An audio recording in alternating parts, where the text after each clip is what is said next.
recording, and I will post a recording of that later on today.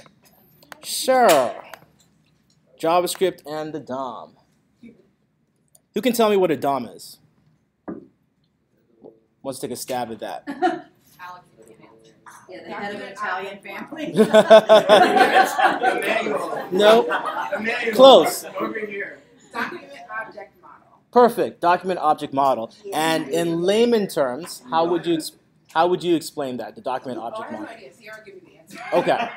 So the DOM is something you guys have been playing with for a while now, and that is your HTML object. This entire template over here is the DOM. This is what JavaScript comes to use to manipulate, to be able to pull information from. It's called a DOM tree. That's because you'll notice that the different tags, they're all indented because it's indented in a parent-child format.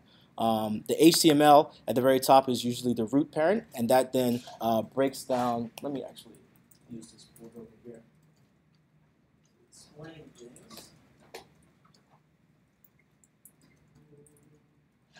Where is this?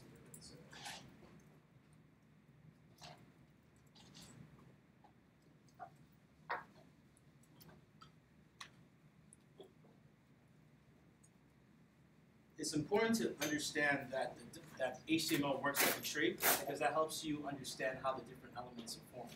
So typically you would have HTML at the top, and then you would have your head tag along with your body tag, and then your head would then have like your JavaScript script. It would also have your CSS tag, and then your body would include things like your P tag, so on and so forth. So that tree begins to grow.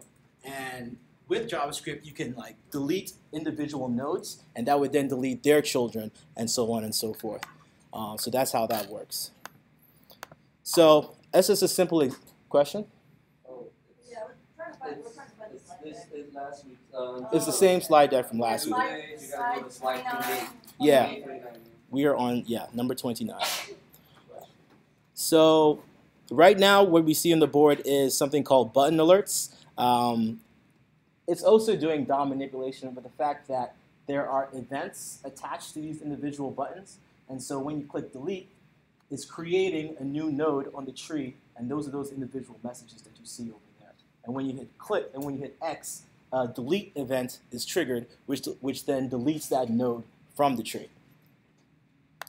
JavaScript, as we said earlier, its most relevant behavior for y'all would be handling events, getting information from the HTML DOM, and storing information on the HTML DOM. First thing, handling events. An event is an action. That could be a button click, that could be a mouse over, it could be a scroll. There are many, many different types of events. Even I don't know all the events because they come up with new ones every single year, but in quick Google will tell you what events you have available to you for whatever purposes it is that you guys are building. The way JavaScript attaches an event to an individual node is by telling it, this button over here, you're now going to listen for a click event. And then you're going to attach a function to that click event. So on click, this function gets executed, does whatever work it's supposed to do, and then it kicks that to the front end, should that be the case for that action. Some event handler examples would be like on change. It checks to see if an HTML element has been changed. On click, as we mentioned earlier, whether a user has clicked an HTML element, it doesn't have to be a button. This is very important because sometimes people get tripped up by thinking on clicks are just for buttons. An on click could be for anything. That could be on a title, it could be on a text object, it could be on a color, it doesn't matter. It's just an element on the HTML tree that you're attaching this event to. Some other examples like on key down, so not only mouse associated, it could be on your keyboard, it listens for events. On browser page load, it could trigger an event, so on and so forth. I don't like those examples, so I'm going to skip past that and pull up something else. And I am going to Slack that to y'all in case you're curious of bringing it up on your own computers. But it's just a simple W3 schools example that tells you the difference between three separate events. One called mouse over, one called mouse enter, and one called mouse move. Where did you put that link? I'm sorry. In, what is it? Class instructor. Class instructor? Oh, I don't have that Yes. channel. You guys don't have that channel? You should. Okay. Just put the plus Yeah. sign next to the channels. It might not be, you might not see it. Or just click channels. Oh. Channels? What channel do you usually get links and stuff on? Don't click the plus sign. Class discussion, I think, Okay. right? Or is it announcements, guys? Or activities? Resources. You guys tell me where you want me to Class post them. discussion would probably be- Class discussions. All right, I'll do it in class discussions. All right, boom. I see it now, thank you. All right, so it says the mouse over triggers when the mouse pointer enters the div element and its own child elements. So we're going to do that right now. You're going to see that it has triggered twice. You'll notice that my mouse is moving within the first div element, and this second child element inside of it also has a mouse over event that triggers the event. Now, for mouse enter, it's triggered when the mouse pointer enters a div element in general. So as you can see, this only triggers when I move from one element to the next. This one over here triggers once. It doesn't matter that my mouse is moving around inside of it to all the individual children. It's only going to trigger once because the mouse has entered it only once. I'm going to move that out, enter again. Now mouse move triggers all the time because your mouse is constantly in a state of movement. It's important to understand these individual differences because you're going to use them for different use cases. So when you are unsure of what an event does, a quick Google will probably find an example or a technical documentation that will tell you what exactly to expect from using this individual event. So any questions of what you've seen so far? Can you show me where the mouse enter on mouse move is here in the code? Sure. Only because I think that we're going to move the whiteboard. Yeah, sure. It would be over here. They're attaching the mouse over event, the mouse enter event, and the mouse move event. So the other stuff will be explained later. I will explain all that stuff as class progresses. What's like a good source to see the contact? All the events? Or, yeah, but it's like Let's Google JavaScript events. Frequently used. Best practices. I wouldn't get caught up in frequently used or best practices because it's really just someone's opinion. It would be best for you to at least see what's available to you, and then you can make your own decisions. But let's see. Oh, well, here you go. Common HTML events, sure. That's a list of those. But a more verbose list would be over here, and I will slack that to y'all. Sure. But as you can see, it's really just a quick Google away. I don't memorize this stuff. I use Google all day at my job. JavaScript events, it's going to take you to everything you need. Okay, let's see. We've already talked about the DOM, but let's talk a little bit about how you get to see it within your browser. So everyone is familiar with developer tools, right, on your Chrome? Cool. So I would like you just to Google something really quickly. Wow, this is a whole bunch of crap over here. Let me get rid of that. And then when you go to the Elements tab, you'll notice that you do have access to the DOM object. You have access to the HTML, which would highlight the entire screen. And you do have access to the body and the individual HTML objects over here. Now, the nice thing about your Google Chrome developer tools is that you can manipulate the DOM directly right here within the developer tools. So I could right-click this, and I could click Delete Element. Boom, it's gone. I could do the same thing over here to this object.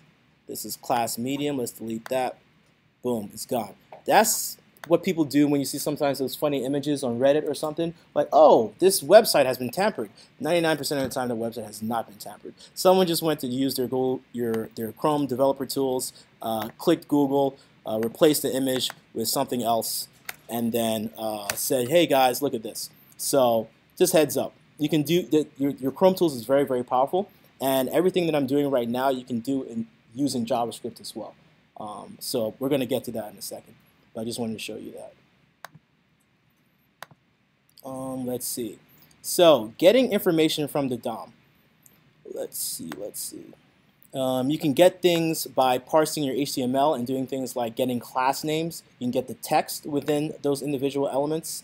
You can get like the link values, and you can find like all the child elements. You can do all of that with JavaScript. You can then store information. For example, you can inject, like in this Google search page over here, I can inject text into this input box using JavaScript. We're going to get to all of that today. Blah, blah, blah. Not important. This is important, and I'm sure you guys have already gone over this in class before. The only way to be able to use JavaScript is by having JavaScript on the page, and that typically exists in the head tag. So let's go look at Google right now in their head tag. You'll see that they have a whole bunch of script tags. That's because they use a whole bunch of JavaScript to initiate all of this Google search code that you see over here. But 9 out of 10 times, if there is JavaScript being used on the page, you are going to find it in the head tag. And I'm going to actually increase this so that you guys can see better. You can do that too. Some people do that if they want JavaScript to load faster. It's not common practice though. It's not. Not always. You'll be surprised. To load it below our other stuff. Granted, the page will load faster depending on what your JavaScript is doing, but if your JavaScript isn't doing a lot, it doesn't really matter. At least it's been my experience. Could you say otherwise? No, I'm talking to you, Noah. Yeah. Like, look at I my don't know. Okay. But yeah.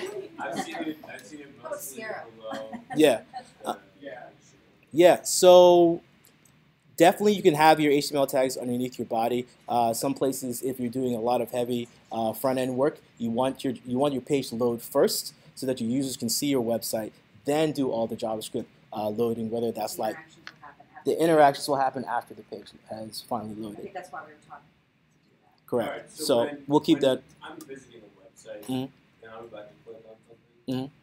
and then suddenly the page jumps down because it had loads of stuff, Mhm. because the JavaScript was below. Was below, and then it finally initiated. Then it initiated. Yep. And pushed everything. Exactly. So there's pros and cons, but your use case will determine what makes more sense for you. But if they've told you put it below, definitely do that. But you will find a lot of places out here have all their JavaScript within the head tag. Let's see. So let's see. I am going to do a demo for you. Let's open this up. Okay, so this is a typical jQuery counter. jQuery is a helper library that we use so it gives us helper functions, so we don't have to write a lot of JavaScript. JavaScript can sometimes be very verbose, and there are helper functions you can use to do things like selecting this ID, this tag over here. So, for example, let's look at this. This is a H tag with the class text center. You can use JavaScript to grab that class. Let me grab it over here. So you would know you're using jQuery if you have this pound sign over here. And to get that particular object, you would do .text center, and that would get all of the elements on the screen that have this class text center. And you can see there are about 2 elements on the screen that have this text center class. Let me scroll down. That would be this element over here, and then this element over here. Now, if I wanted to get a tag, a very specific tag, not a group of tags, what would I do? What would be the syntax for that? I think you guys went over that in class last time. Okay, that's perfectly fine. So to get a specific tag, you would first need to know the ID. You know that an ID means it's for a specific object. So if I have ID test over here, I can now access this specific object instead of the group of objects. What I did earlier was I want all of the elements with the class text center. Now I just want one. So I'm going to do this with a hashtag, and this will get that specific object.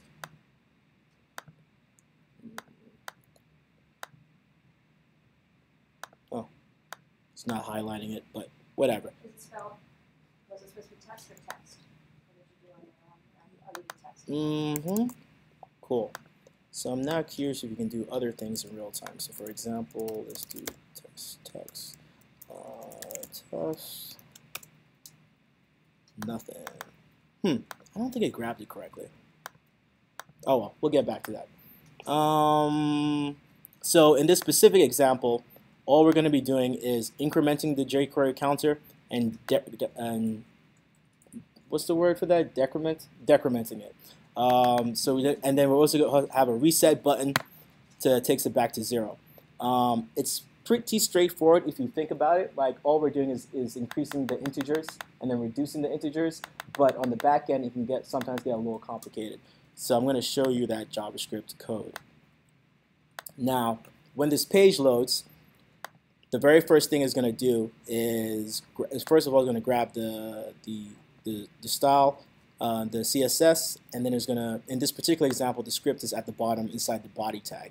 So as soon as that page loads, then it's going to load this file over here called solve.js. Solve.js lives in the very same folder structure as your HTML object. If it didn't, I would have to do things like this, saying where the folder is for solve.js and all of that. But lucky for us, it's within the same folder structure, so I know that it's going to find it. And the first thing it does, it creates a variable called counter. Counter is going to be set to 0. That's what you see over here. Next is going to say, within the counter object, it's going to grab it by its ID using the hashtag. It's going to say it's going to take that text of the counter and replace that with the integer 0 that's being created over here. One thing you want to keep in mind is that JavaScript executes from top to bottom. So the very first line that you see over here is going to be the very first line that gets executed. And so now I'm going to actually comment out all this other stuff because we're going to walk through it. So the very first thing it's going to do is let's change this to 5. I'm going to grab this. So let's reload the page, and as you can see, it's a 5 because as this file got executed, it's going to say variable counter is equal to 5. It's going to grab that object counter. It's going to replace the text inside that object with the 5 variable. Let's take a look at the actual HTML element counter. It's attached to the span over here. So let's throw that inside of our Chrome DevTools and see what exactly is going on. So as you can see, when we try and grab the counter span, it's going to tell us it's a span with the ID counter, and it has these individual class names associated with it. You can also, right here within your Chrome tools, execute your own code so we can replace what's on the screen at any given time. This is going to be perfect for you guys to do as you're learning, because this is going to be how you guys are debugging issues. All the code that you have inside your JavaScript file, you can execute right here within your console. So when things aren't looking correct, go to your console and just like practice and try and figure out what's going on. So questions on how to on what exactly jQuery is doing right here when we're retrieving an element from the screen based on the ID. Those are IDs that are part of jQuery, right? Those IDs are part of the HTML that you are creating. Okay. Oh, so you already created the HTML is already created right here because I've said on this screen I have a button, and within that button it has a span with the ID counter. Oh. Yep. I don't think we've run span, have we? Was anybody else? No, I must have been. Cool. Now you don't have to use a span. I think you could just you just put text right here between these two elements, and then that could be that, and you would add an ID over here, but that's neither here nor there. But that's how you retrieve elements from your front end. Your front end has to already exist. JavaScript cannot manipulate a DOM that doesn't exist. Granted, I could have created this span in my JavaScript and then added events to it and did other stuff to it, but for now, for your purposes, all your tags already exist on the page for you to select. So now, the very next thing you want to do is we have a span object over here that starts at 5, and now we have these buttons that don't do anything. We want to attach an event to these buttons. So the very first thing we're going to do is the simplest, which is reset. All I want to do is change this counter from 5 to 0 every time this reset button is clicked. So I'm going to go to my JavaScript. I'm going to go and create a section for resetting. And the very first thing I want to do is get this object. Let's look at what this object's ID is. This object's ID is reset, so I know I can use jQuery to access that particular object, like so. So now I know this particular object right here is this element on the page. Now, I want to attach an event to this object. So I'm going to use this syntax over here called .click. I'm saying for this particular element reset that we have on the page, which is this button right here, let me move this over or make this smaller. I want to say for this button, we're going to attach a click event. And for that click event, you're going to throw in a function within those parameters. And it's going to do whatever work you tell it to do within these individual pieces, within these individual brackets. Is that click event the same as what we were looking at before when we were mousing over something on the screen? Correct. So you could do .mouse over or .mouse, what was the other one? There's a couple others, but you would do .event name. So in this scenario, we're saying attach a click event to this specific button. And that click event is going to be this function over here within these brackets, where you're going to say on reset, change the counter to 0, and then grab the counter object and replace it with the new variable. The new variable is 0. So when I refresh the page, let's refresh, we're going to see we started at 5, but when we click reset, it's now 0. I'm going to do that again for you guys to see. Let's see.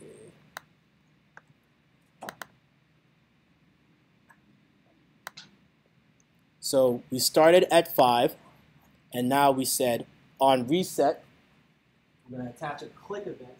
It's going to change that variable to 0, and it's going to throw that variable, which is 0, into the text span that we saw earlier, which is at the top of the page. So when I hit reset, this click event is being triggered. It's going to hit this piece of the code. That's why my code is now stopped, because it hasn't run this part here. It's going to come here and then individually walk through each step in the code. So it's going to set the counter to 0, and I want you guys to see that right now at this given point. Let me remove all of this old. Yeah, this is from another class. Sorry. Okay.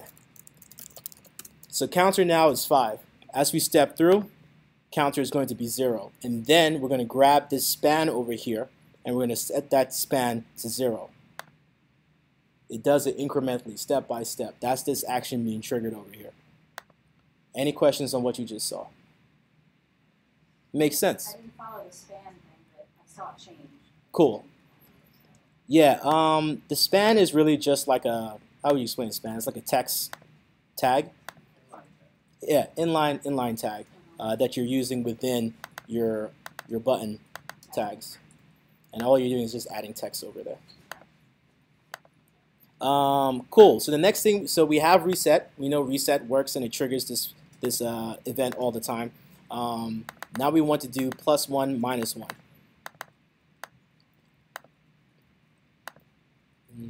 Let's go there. And I'll remove this. We're just going to code it all out ourselves.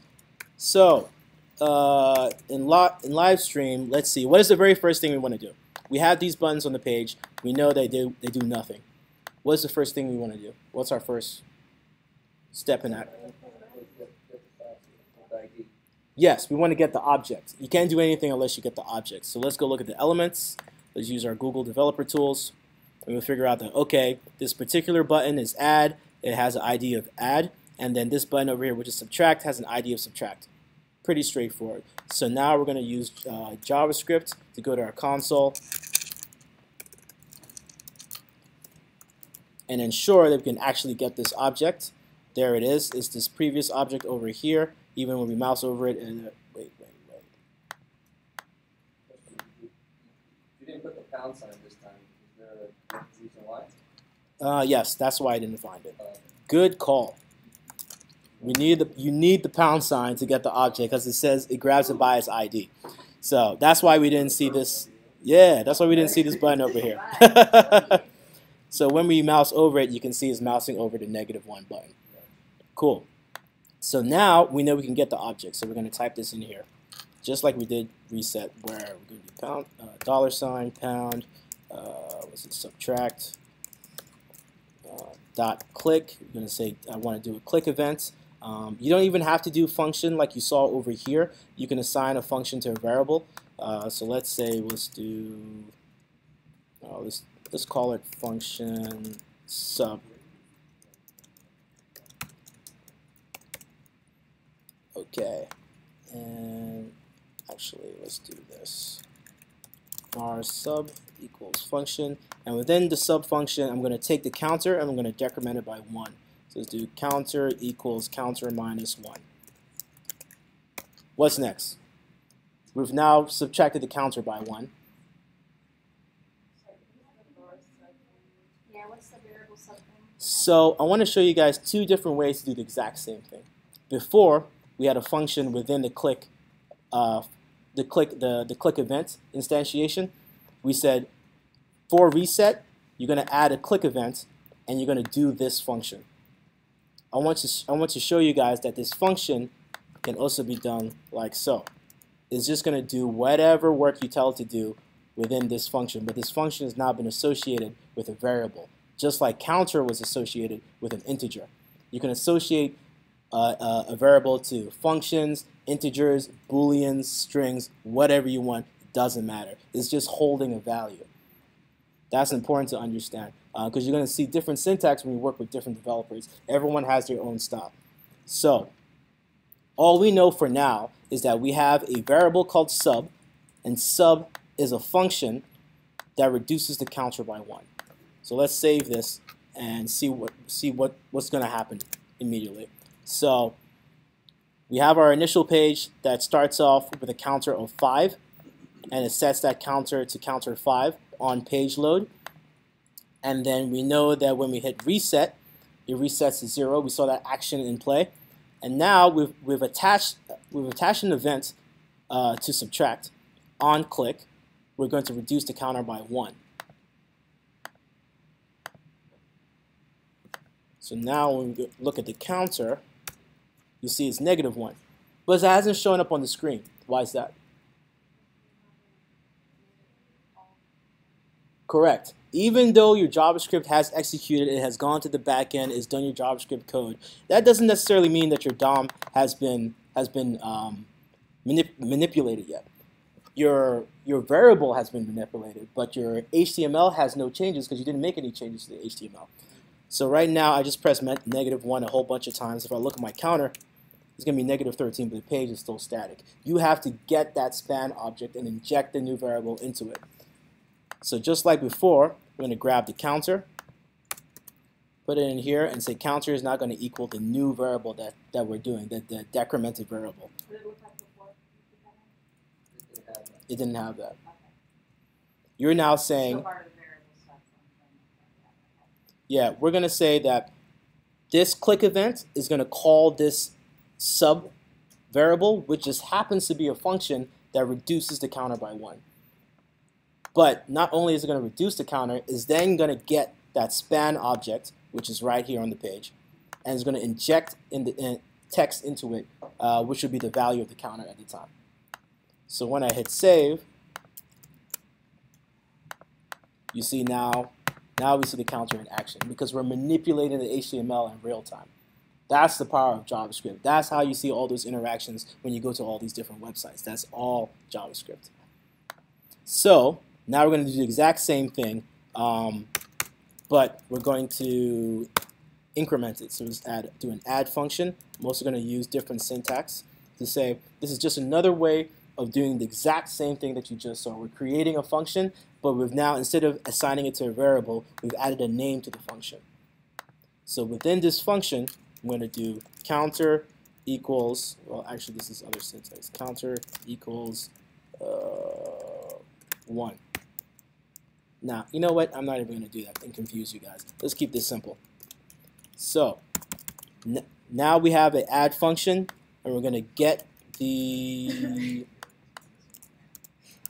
add button. Let's confirm. We know the ID of the add button as button ID add. So we're going to, for that add button, we're going to do an on-click event and associate it with the function add.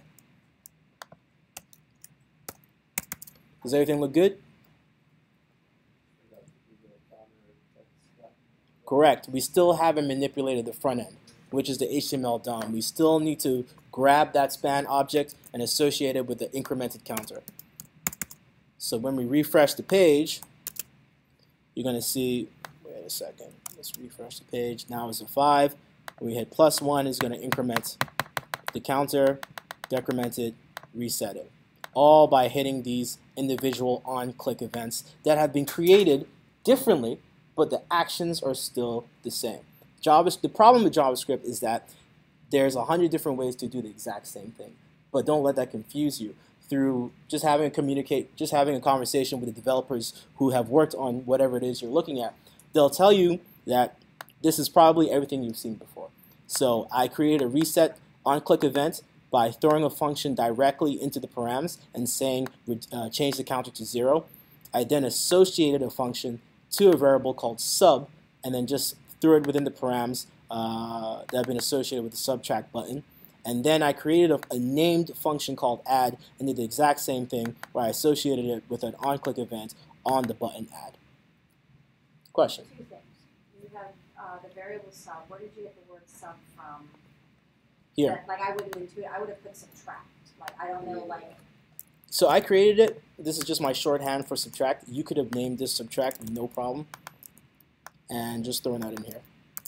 Oh, okay. And then you didn't create a variable for add. You just did function add. Correct, because now it's just a different way of creating a function. This is now a named function. So what's the difference between a variable? A variable, don't forget, can hold any object. A variable can hold an integer, like you saw up here. It can hold a var counter equals, I don't know, this. It can hold a string. A var counter could hold a boolean. It could hold whatever you want. We're just associating it with a function.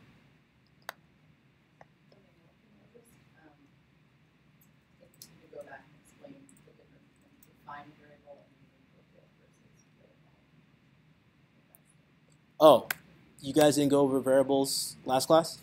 No, I'm not familiar with it. Oh, okay. I think the explanation of how you defined it and then you just wrote Okay. Okay. All right. Let me start from scratch then. So, are you guys familiar with the different types available to you in JavaScript? Sorry, different what? No problem. All right. We're really starting from scratch. Yeah. You know, like, JavaScript for dummies start. Yeah. Yeah, you gotta start from Do you have a book called Diego? Well, I cheated because I've seen stuff like this before. Oh, I cheated. that's sad. Can everyone see this board? I need to keep the lights on. Can't see. Can I Can't see. All right, let's put the lights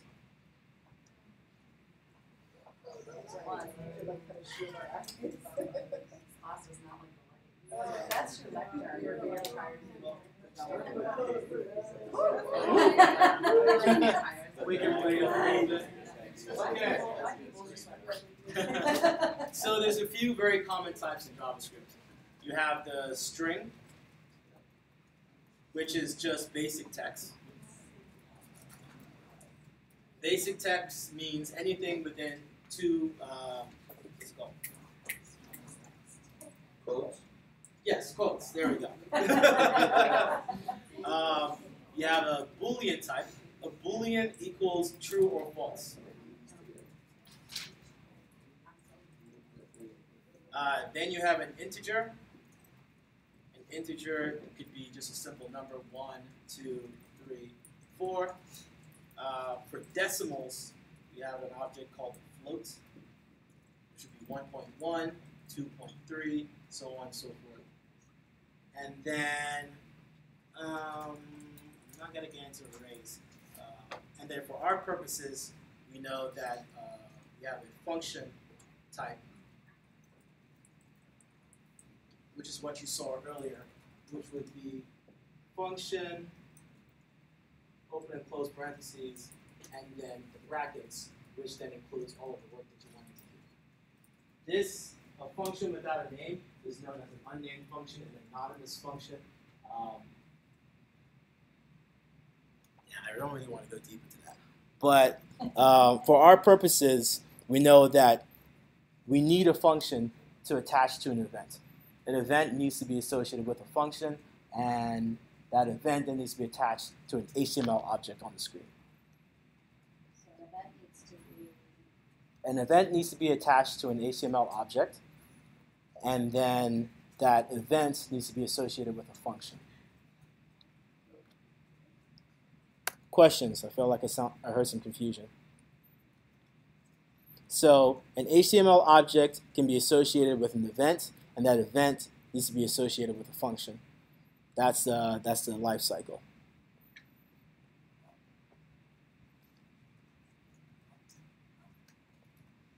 Cool. So in our example over here, there's a special. This is like a special keyword in JavaScript called var. Var means we're creating a variable. That variable is just a reference. You can think of a variable as a pointer. It's just a single object in JavaScript that can be associated with any object type. It's just a reference to the object at hand, so you can use it later on in your JavaScript code. If I did not create this counter object with var, if I remove this, JavaScript doesn't always blow up at you, but let's see what happens when I remove it. So I'm going to refresh the page.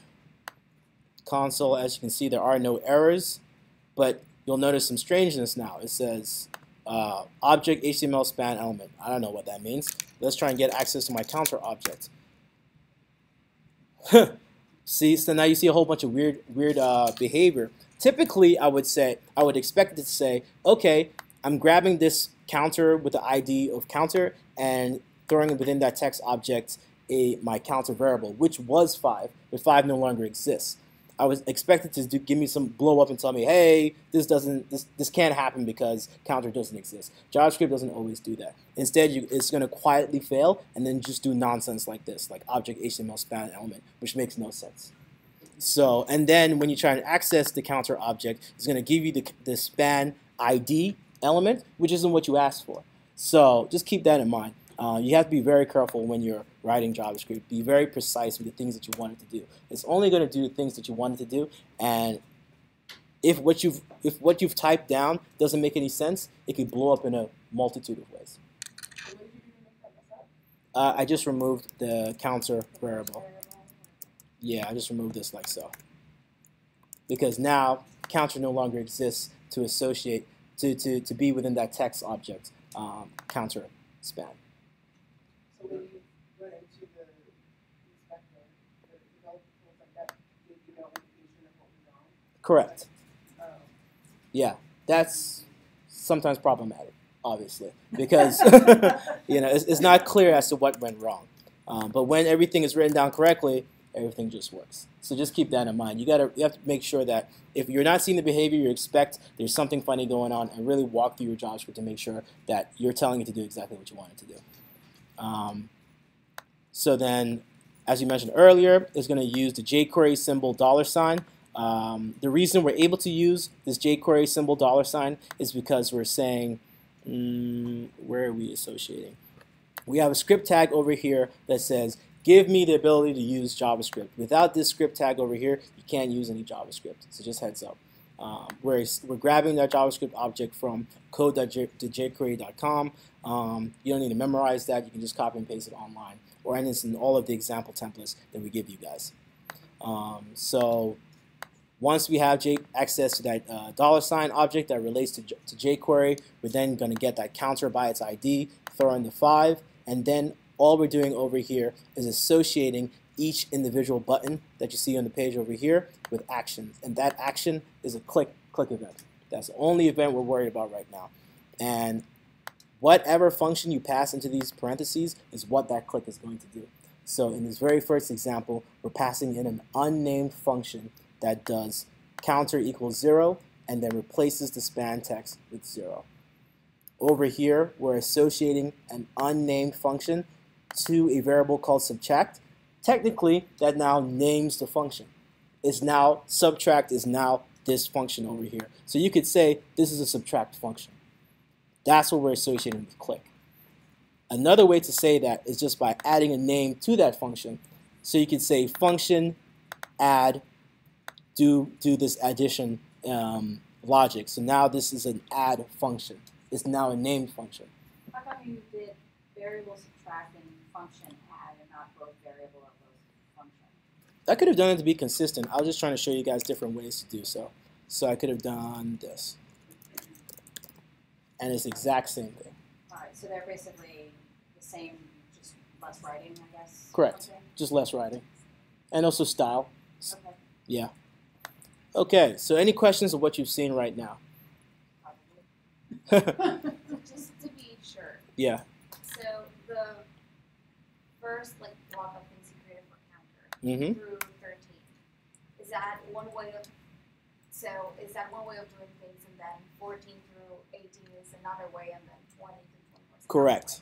Correct. Okay. To do the exact same thing, way? Okay. which is grabbing a HTML element, attaching the click event to it, and associating a click event with a function. Cool. Everyone good? Because we're going to do an exercise on this. It sounds doable. All right. So the very first exercise we're going to do is called the student jQuery counter. You're going to do exactly what I just did just now. I guess we're going to Slack it out. So, it's in GitHub again? Oh, do you guys have access to GitHub? I didn't know how you guys flow over here. GitLab? Yeah, it's in there. Okay. So wait a minute, so But you already did it? Yeah. I go to class activities. You should see that. So it's the same GitHub repo from last week? Yep. Mhm. Or not last week, last class, and it's under which folder? You need to download it. Yeah. Just download the zip file. Oh, re-download what we downloaded on Tuesday, you're saying. But there's I'll Cool. send it out there. No, it's fine, I can just download it again. Cool. Yeah, if you guys are having issues updating your GitHub, we can just Slack it out as well. That's going to expedite things. Because there's a lot of material we need to get through, and I don't think we're going to be able to get through a lot of it. So, cool. Could you just Slack that out? I'm sorry. I had it ready. I had all the activities individually set ready to Slack, and now in a million things on my desktop. Cool. So let me Slack out the instructions in the discussions channel.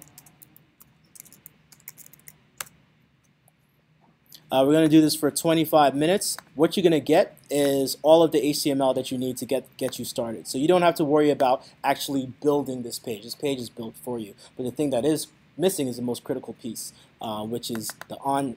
Wait a second, this isn't it. Let's open this one up. I'm going to go ahead and select it. Wait, what the heck? Okay, it looks like we're giving you, what are we giving you? Day 2 activities, right? Correct.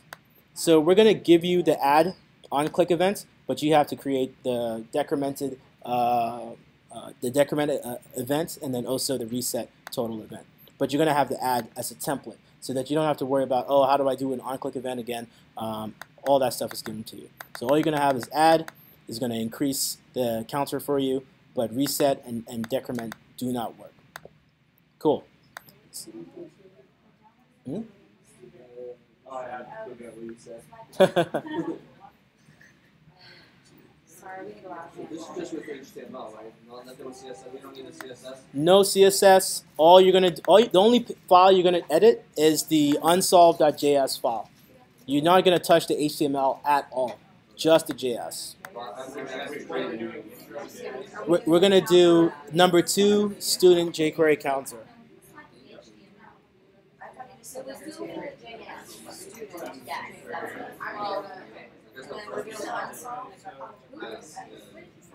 You select the GitHub with just right? Oh, okay, yeah. And then we open the JS as well, right? just one second ago when you were like, And then we can link it to the folder. They're the same folder. The code is gonna hold.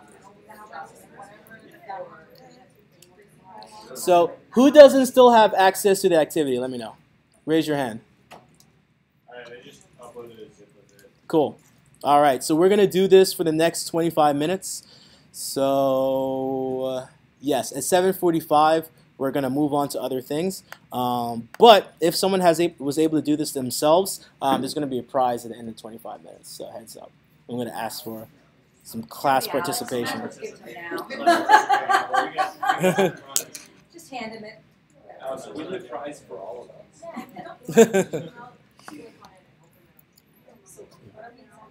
So on this particular example, you're going to take the unsolved HTML and unsolved JS, and you're going to, right now we give you the add functionality, but you need to create the reset and the decrement. And the only file you edit is the JavaScript file. So when we do the JavaScript, you're going to see that little field is going to, that zero, or the numbers, that's going to populate. Right now, Correct. it's a blue square. Like mine doesn't have that. Yours doesn't have that? Oh, yours has this. Oh, yeah, you don't want a zero. So I copied the text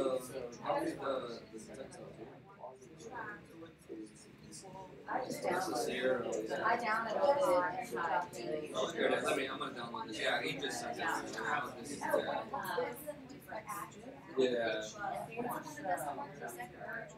Yeah. Well, I pulled everything, but I guess I didn't pull it from the. Yeah, thank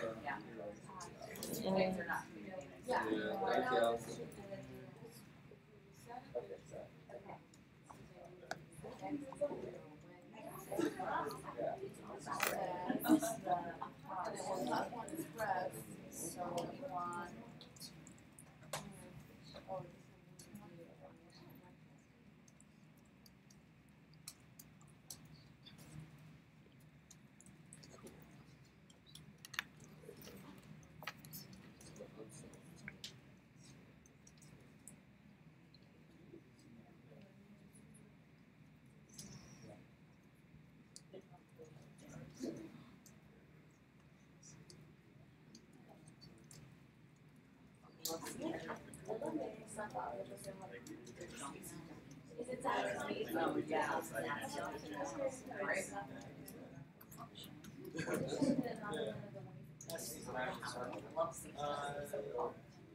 Should use the one that's like set part.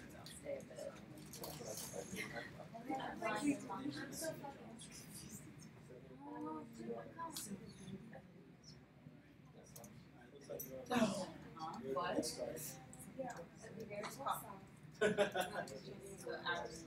is a simple one.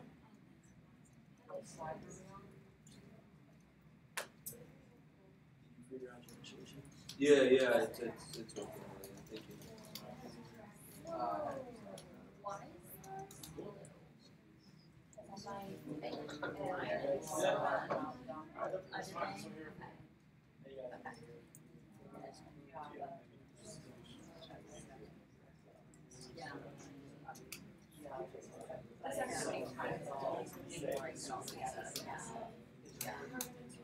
Just explanation.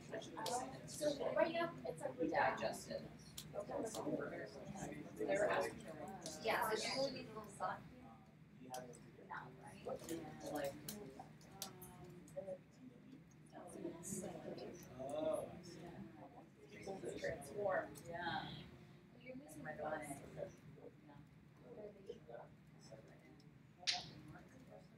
Okay, so.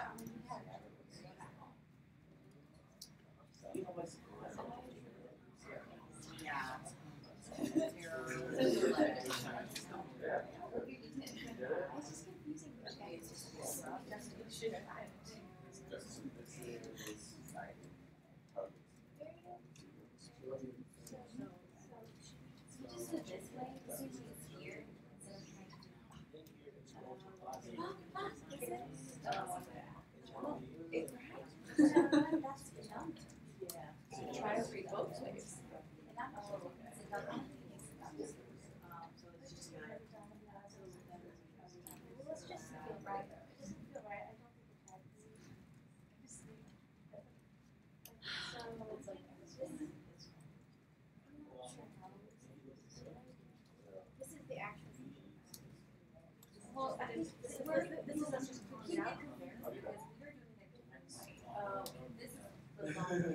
So Then you he can just first had it up Yeah. here, and then he took So I it just off. have to do this too close to for negative Oh, one, okay. Oh, okay. Oh. So our one point was like, that was one, and I'll show you like this.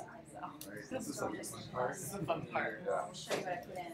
That was the That one. little bit, it's- and then- I'm gonna double check all my trying to do other. Yeah, usually it's I don't have any different.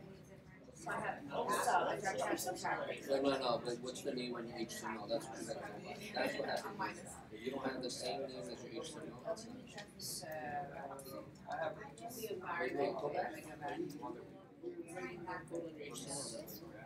No, wait, No, so I'm go on to the, source, source. and then look at what the name of the button is, like the button. Okay, so So it says subtract. I did that before and it didn't work. Put it back.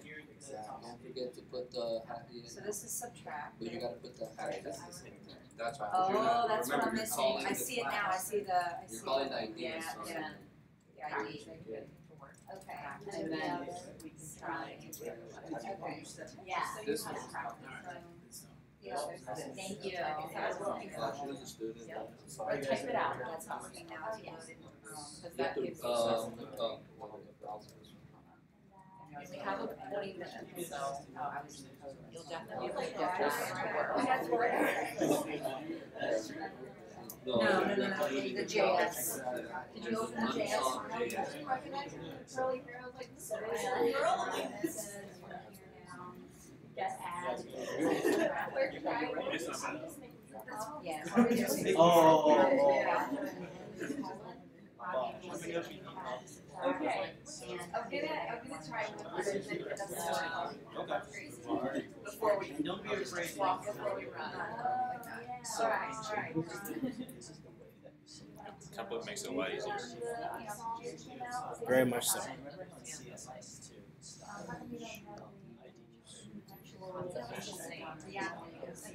And also, a lot of people are using Dreamweaver. Yeah, Steph introduced Dreamweaver to. Okay. She likes Dreamweaver. It kind of complicates things. What do you think? I mean, I'm not buying cloud. I'm not buying Adobe Cloud, so I just my it's trial really expensive. expired. It was interesting to play with, but I'm gonna stick to Sublime. Yeah, keep it simple. Yeah. Yeah. Okay. It's good to know. We also, David, what was that other code editor that you had us download? What was that other code editor that we were working in? The code editor? Yeah. Dreamweaver? No. The one that we downloaded It works, baby.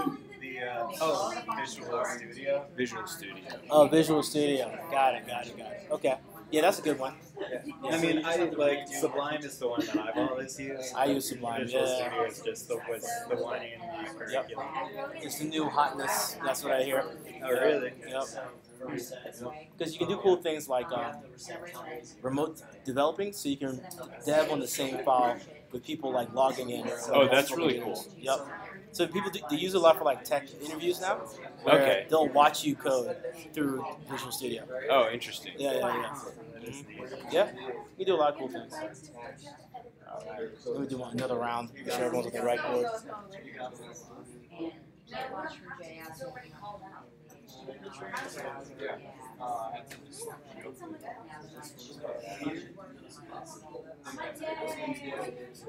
I couldn't get it to work because I forgot to pound signs. This. But I don't know how to do it.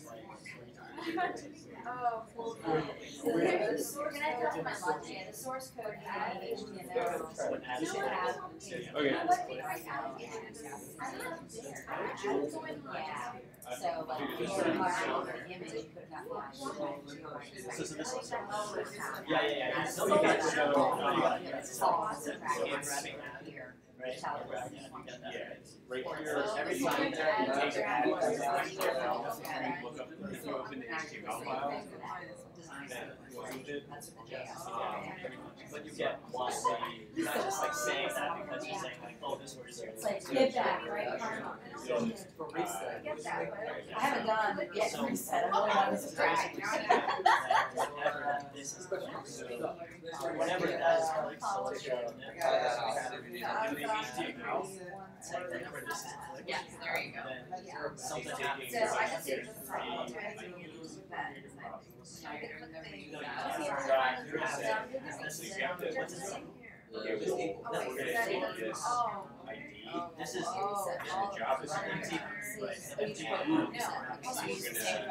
Yeah, you can, if you're calling that, I guess. So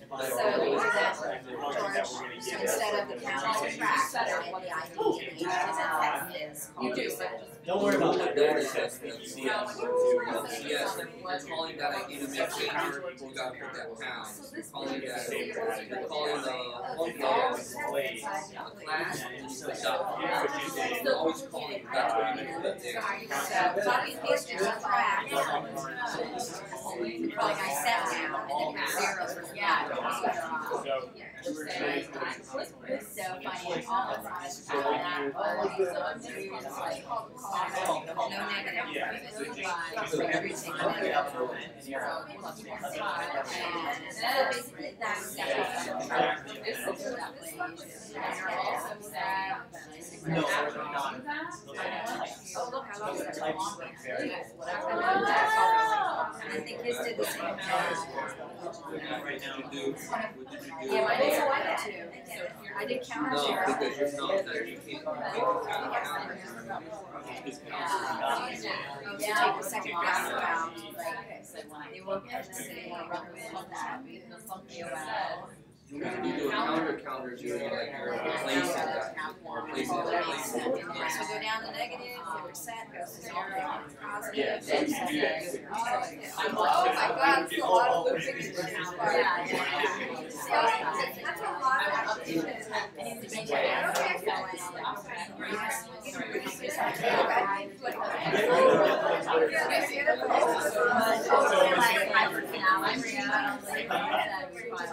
Taking the counter,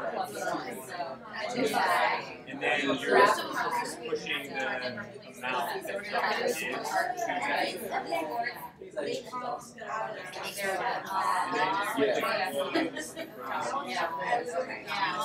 Well, those are these. That makes sense. Weird. All right, I actually don't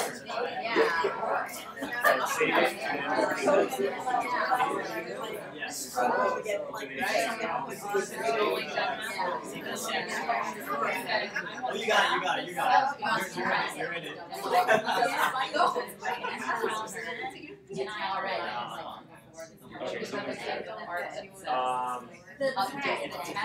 where have the That's actually Inside the bracket. the truth comes out.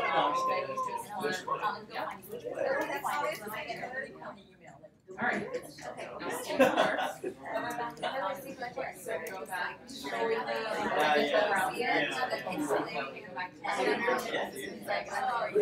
was going to, but then I was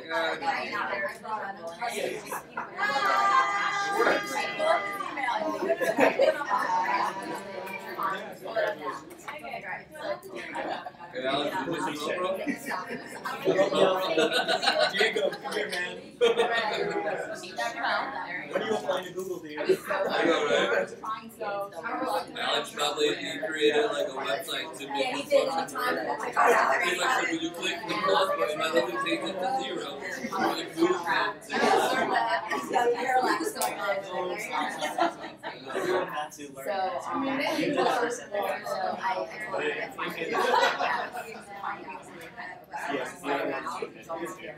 I think because it was so fresh and it was So fresh. it was too new. It was too new. So you needed time to digest it. You needed time to. Good luck hacking. Oh, when he opened up his Well, he was just showing you that you could also run JavaScript.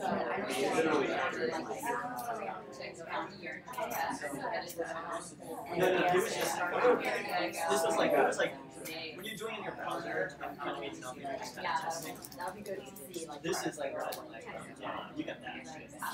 Minimal pack. There you go.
Now just keep reminding yourself what that job description is. What does that code do? But yeah, I'm sure that So it's like, I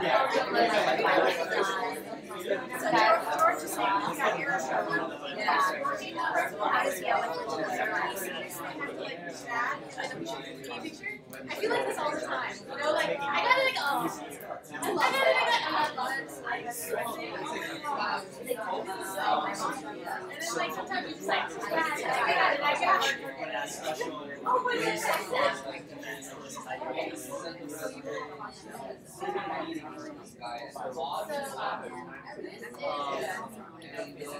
Yeah, so you can reference classes or that's how we're getting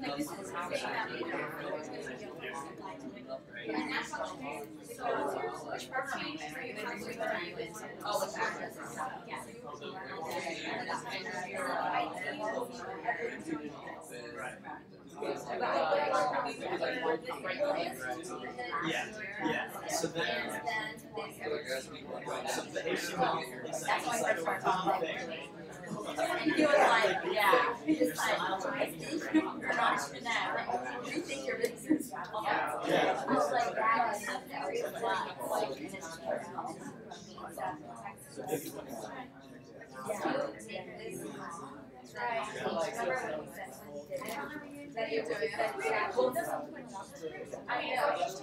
Yeah, it's supposed to be such a big but I get it. That's a lot. But no, you inferred. She knew how to do reset. She knew how to do reset. She was like, Like it's working on the browser, and then you got like weird stuff happening.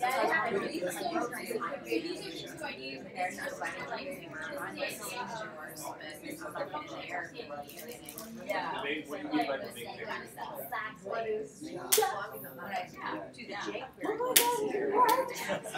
Do you want to use Okay. We're going to do this for another 7 minutes, and then we're going to move on.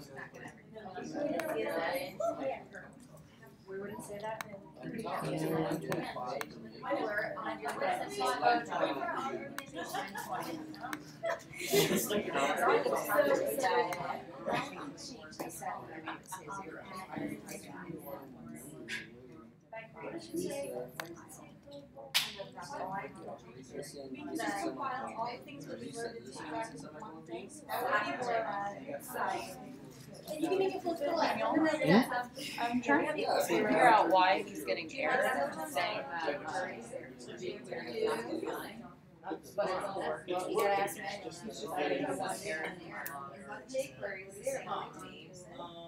one more time. So what are you trying to achieve? I've got little errors too. I don't know what is missing you. statement. Can you want to change the code of error that says missing? I mean, it works, it functions, but it's here, it's showing me this missing semicolon. Mine says like, yeah, okay, You missing. so you can do it. So if you're asking if it's do it, Now how about this one? It says missing use So- strict statement. remember how? Now that I think about what is that? Strict statement. So. You see what the reds? It's okay. I don't know the red number. Add button. Here. What is a strict Oh, statement? so Okay, it's so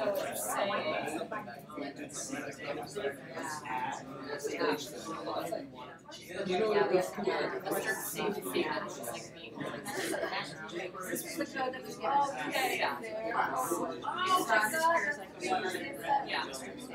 Yeah, you're It's a way to.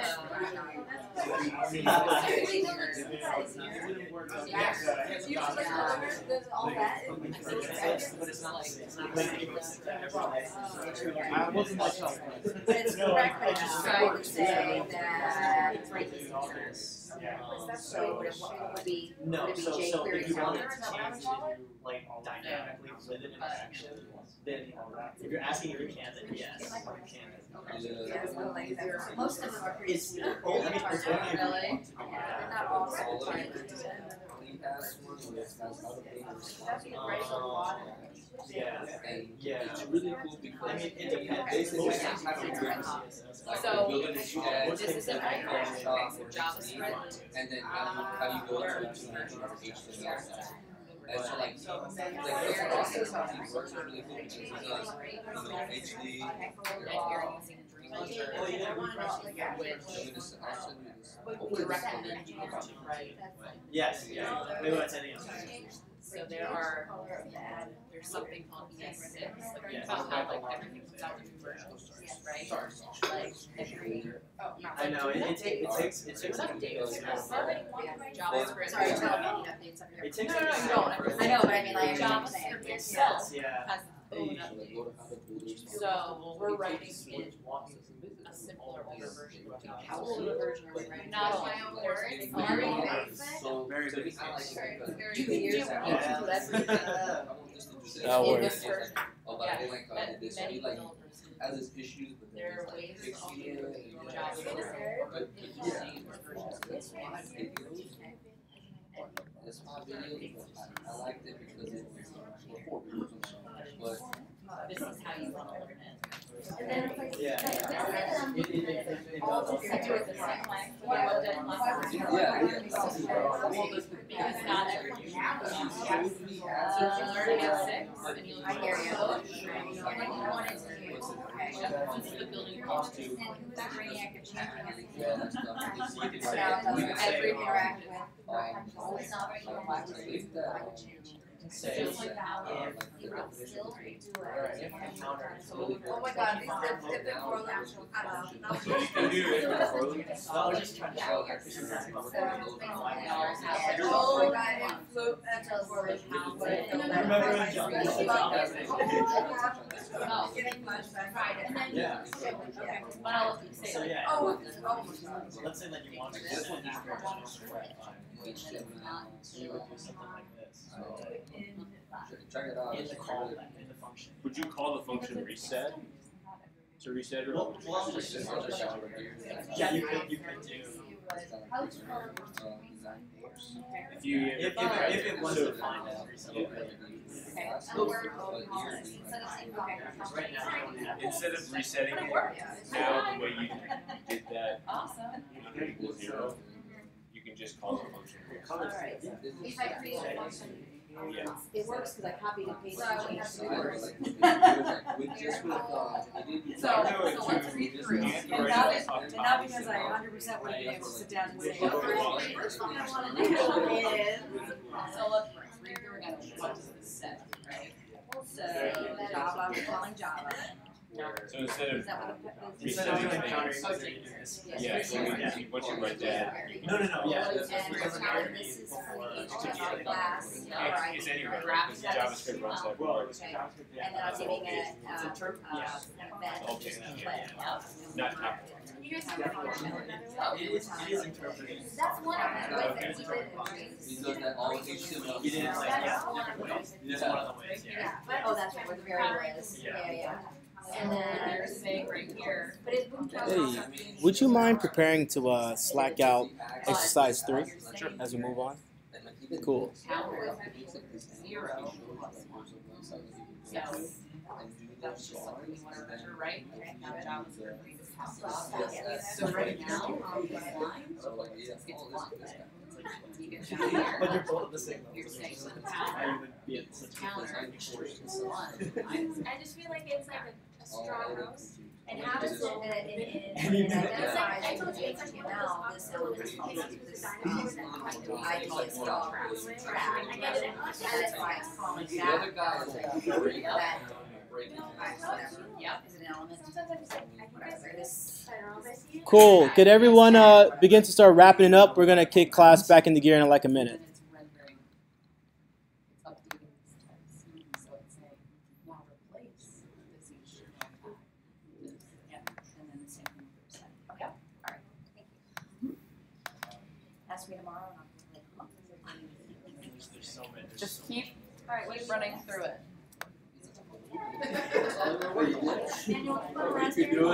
Oh, yeah, sure. darker ones are Yeah, weird, so- but there's like a half on the side and then there's a half. So the tasting each one and my table was like cut in different about the happy share. Thank you, thank you. I can eat a whole container, so. And I will. I'll help you finish them then. Cool. Okay, so now you've taken your own big stab at like adding events to JavaScript, well, to HTML tags and being able to manipulate the DOM. Did anyone have any major issues getting this exercise across the finish line? You'll notice there was a lot of copy and pasting. It's part of the deal when it comes to software development. But what we're going to have happen right now is we're going to walk through the solution, which we've already seen before, but reiteration is always good. We're going to have one of your classmates do it for you. So, Alicia, would you mind coming up to the front?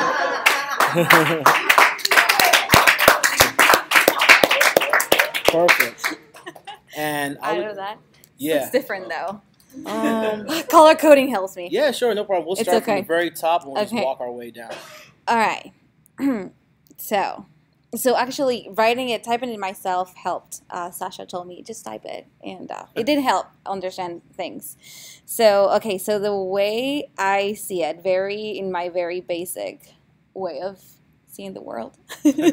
Well, obviously the counter and the add was already done. So when I was working on subtract, what I did was so basically first call your ID, which was subtract, which was the same way that it was called out in the HTML, obviously, so they're linked.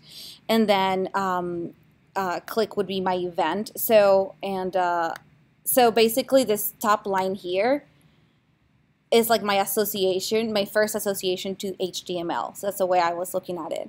And then I was telling it what to do. So now you know that you want to work with subtract, and then when you click on it, which is my event here, I want you to subtract 1 out of whatever the counter, which is up top, it currently is, right? Which right here will be 0.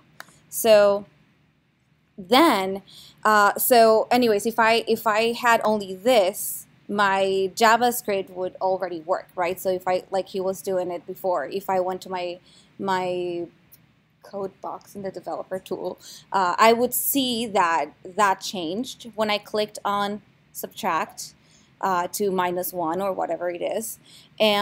But then I wanted to also show up top in the actual text. So here's where I call it from the HTML so that it actually changes in the text. So basically association, action, and show. Right? Does that make any sense? Yeah, Okay. makes sense. Yeah. Cool. Okay. Thank you very much. Cool. So as she mentioned in the solution, association, action, show. Those are the three basic core requirements that you need for most JavaScript events. You need to be able to associate it to an HTML tag. You need to be able to explain what type of business logic you want that action to do. In our case, is decrementing the counter. And then we want to update the front end to tell the user, hey, something has happened. Have you ever been on a website where, I don't know, you clicked add cart and absolutely nothing happened? That's either one, maybe there was a bug in the code and that display functionality never actually got triggered. Maybe nothing even happened on the back end, but there's no way to indicate to you that something has changed. You need to be able to tell the user, like in our case, grab that span object and update the text, because by you clicking that object, an action has occurred, and this is the result of that action. Very important. So for like this instance, like if we had a shopping cart, we would add my shopping cart number would change, right? Correct. Yep, it would increment that counter on the shopping cart. Where do we put, I'm just thinking of like other structure events that we can do. Mhm. If an error occurred, is that the same kind of thing? You display If an error If occurs, I click on something like incorrectly, a wrong field or something, yeah. how does that show up? Do you put it in the same place, I guess? JavaScript has ways to handle errors. I don't want to get into that right now because it's going to kind of muddy the waters a little bit, but maybe I can get one of the TAs to slack you some references towards that. But it doesn't go in that same place. Oh, no, it can go right here. You could say on click something like dot error, where you say in the event of an error, I want you to do function blah, blah, blah. That's a good question. Mhm. That dot text, where, like, I'm looking at HTML. Is it just because it's like, I guess, So this dot JavaScript text already knows is a that- jQuery function. Okay. So it's going to say, for this particular object that you've gotten, replace whatever text field it has associated with it with the object that I passed in. And we're going to see actually a different function that does something slightly different than text. Cool. So I'm about to move on. Does anyone have any more final questions on what's going on when we add on-click events? Cool. So the very next thing we're going to look at is forms. Here's a very basic form. What this does is, and actually, Noah, would you mind slacking out this activity? Number 3? Okay, cool. So, yes. So we're going to take a look at this form, and it's going to say enter your name and then push a button. We're going to enter our name over here. Let's say our name is Dave. And then when we push the button, we're going to see that the DOM got manipulated. The user was provided a result of the click, and it says Dave was the last person to push this button. What are the actions that we saw just occur right here? What event just happened?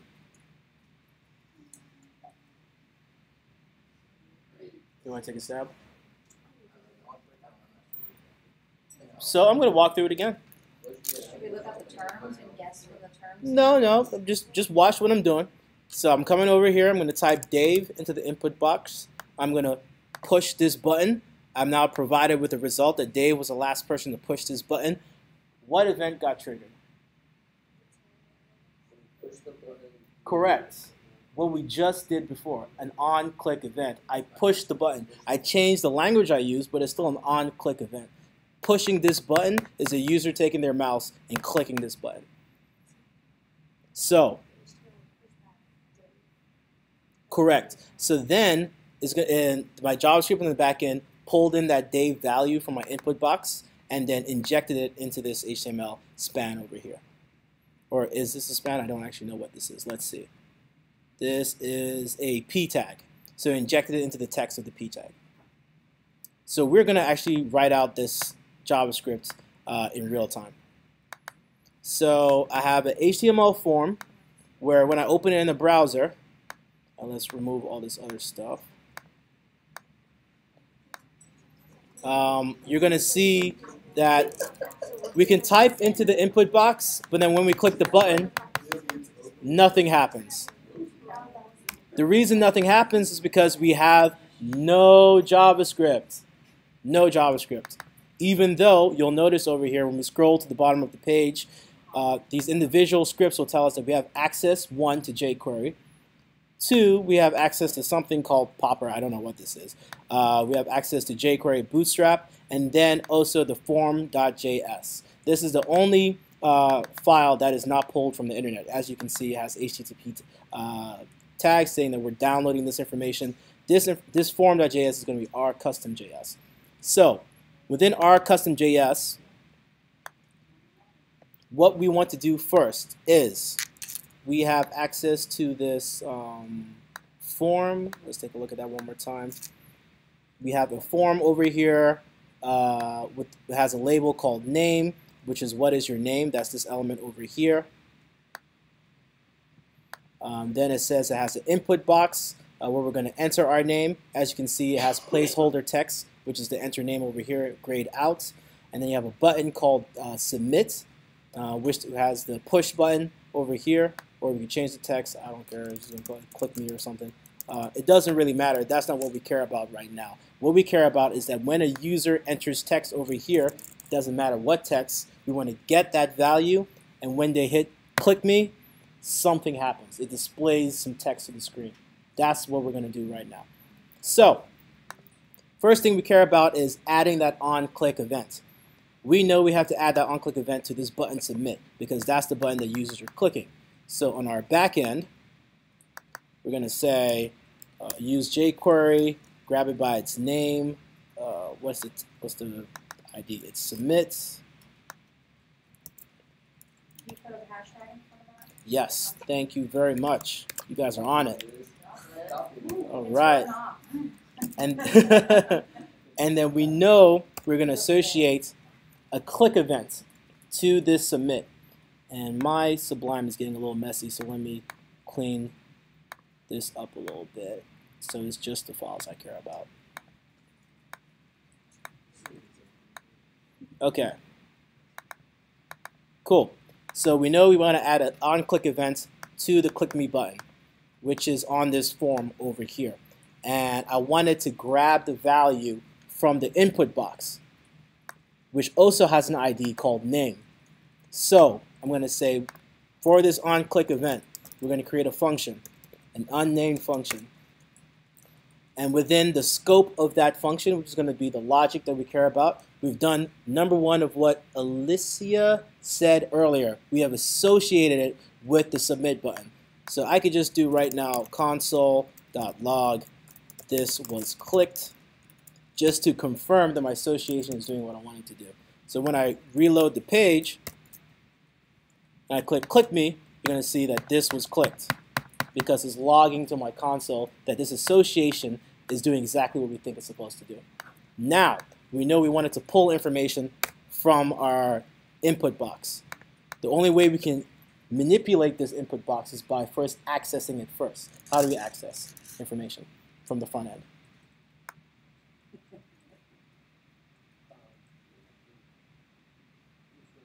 Correct, we refer it, but how?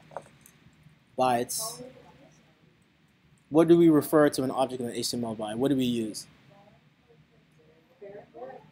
Its ID. That's how you refer to an object in the front end, through its ID. Or its class name if you want to get a group of objects. So we know there's not a group of input boxes we care about. We only care about one specific input box. That specific input box has an ID of name. So just like how we associated that specific click me button, we're going to grab that specific input box, and I'm going to do it on the console so you guys can see it happen in real time. With pound name, this is that input box name. It's going to highlight it for you so you're sure this is the input box that I want to manipulate. We're now going to do pound sign for JavaScript. It's grab it by its ID, name, dot. There's a brand new function you're going to be introduced to called val. What that means is going to retrieve the value inside the input box. So, and I'm going to associate that to a variable. Let's call that, I don't know, input value. And I'm going to console log that out. You guys are familiar with console log, right? Okay. All right. So console log will emit anything you put within these parentheses to the developer tools. So I could do, let's see, when the page loads, I could console log page ready. And I want you guys to do this in real time with me so you're aware of like what console log is doing. In your exercise number 3 that is in Slack, you should already have access to it. Go to the unsolved folder and then actually write this JavaScript with me because as Alicia said earlier, the only way you're going to understand this stuff is by writing it. So I want you guys to follow along with me.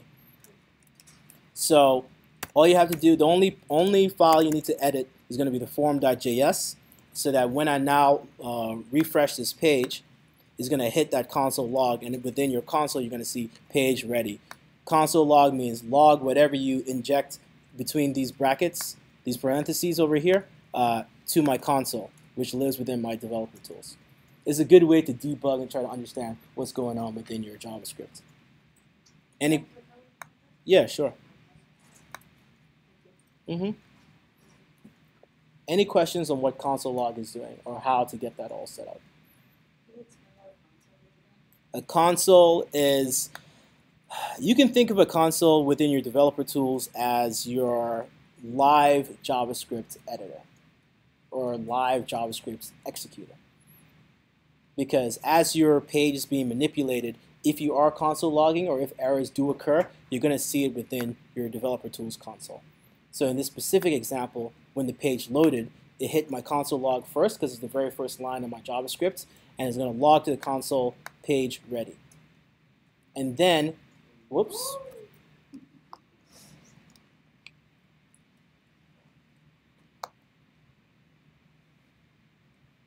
Cool. And then after it's logged into my console, is then going to do that association to the submit button that we saw earlier.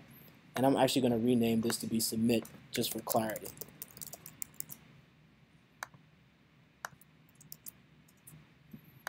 Any more questions on that? Or does that make sense or no sense? Yeah, sure. So I guess so input value would be when user enters in something to the actual field. Correct. And so go to the next, I can set up something to, I guess, the class for something for form control with the actual input value or something. So they know, is that? Could you say that one more time? So input value is simply talking about the form control class, I guess. Correct. So it's going to grab the value within the input box with the ID name. And that's already within the, I'm just going to Slack this out to y'all. Actually, no, I want you guys to type this out. So I'll give you time to type this out. But yeah, but within the form in the HTML, you should see an input tag. Yeah. Does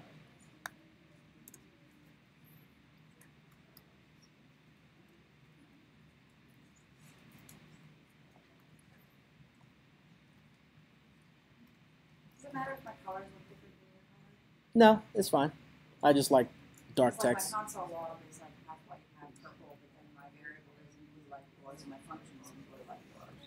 I don't know if that's a Dreamweaver thing compared to whatever you're using. Yes, that's a Dreamweaver. Okay, I didn't know if that just meant that I typed it in wrong or there's something missing. Oh, no, you're fine. Okay. Raise your hands if you've caught up when it comes to typing this out in your JavaScript file. All right, 50%. I'll give you guys like 2 more minutes before I continue. Well, 1 more minute.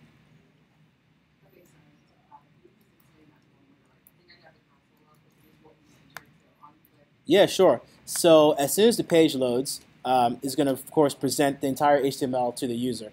But the very last thing it does is going to inject your form.js script, which is at the bottom of the body tag. So within the form.js, on the very first line, as I said earlier, JavaScript iterates from top to bottom. So it's going to first print out page ready, and then it's going to associate a click event to the submit button that we have on the page because it already exists. Our HTML has already loaded. So you can grab it, attach a click event to it, associate a click event to it. Then it's going to go on click execution is going to grab the input box with the ID name, and whatever value is in there is going to associate that with a variable called input value. Then I'm going to log that input value to the console so I can see it in real time. Not yet. Yeah. Cool. All right, I'm going to continue. So right now, we have nothing within our input box. All we have is the placeholder text that says enter your name. What would you expect to happen when I click that button? When I click submit right now, who wants to take a guess of what's going to happen on my console? What's my console going to log? It's going to log nothing, exactly, because there is no value in there. As you can see, I'm hitting submit, and there's nothing being logged, because there is no value inside the input box. Now I'm going to enter Dave. I'm going to hit submit. Now there's a value. It's going to grab the value from my input box, associate Dave to input value, and then log it out. Questions on what you just saw? You look like you have a question. Okay. I'll say that one more time. When I refresh my page, we know it's going to console log page ready. Then it's going to associate a click event to the submit button that says take whatever value is in there and log it to my console. So when I go to the submit button, I haven't typed anything into my input box. Right now there's no value. When I click submit, it's going to still log something because it's going to come into this click function. It's going to grab the value from name, from the input name, which just happens to be nothing, and then it's going to log it out. I want you guys to see that in real time.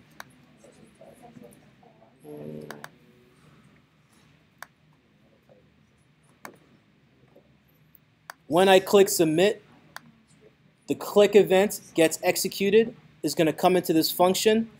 It's going to step through it. And then it's going to try and console log the value of input. As you can see, input is an empty string. And then it's just going to log nothing, is what we saw earlier. What? Oh, because I clicked it twice? Yeah. Then I'm going to type in Dave into my input box. I'm going to click submit. It's going to execute my on-click event. Is going to grab that value from the input box. Now input value is equal to Dave, and it's going to console log it out. Questions? So the very next part of this exercise is going to be, is instead of console logging it, because your users can't see, well, yeah, they can't see the console logs, first of all.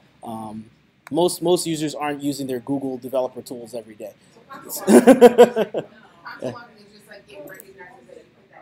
Correct. Correct. You need to, what do we need to do to alert the user that something has happened?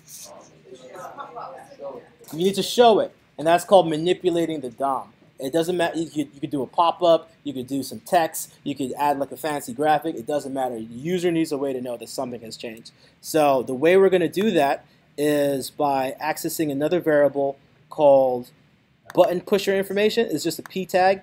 I'm going to grab that by its ID, just like I did name earlier, $, pound, button pusher information, .html. I'm now using a brand new function. It's very similar to text, so don't get confused.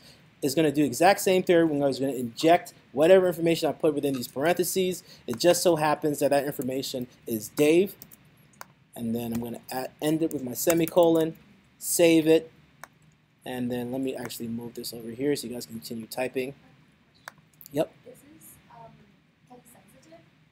Yes, it's all very case sensitive. Your ID has to be case correct. So now, what am I going to do? I am going to enter in Dave again to the input box. I know that when I hit submit, it's going to come into my function.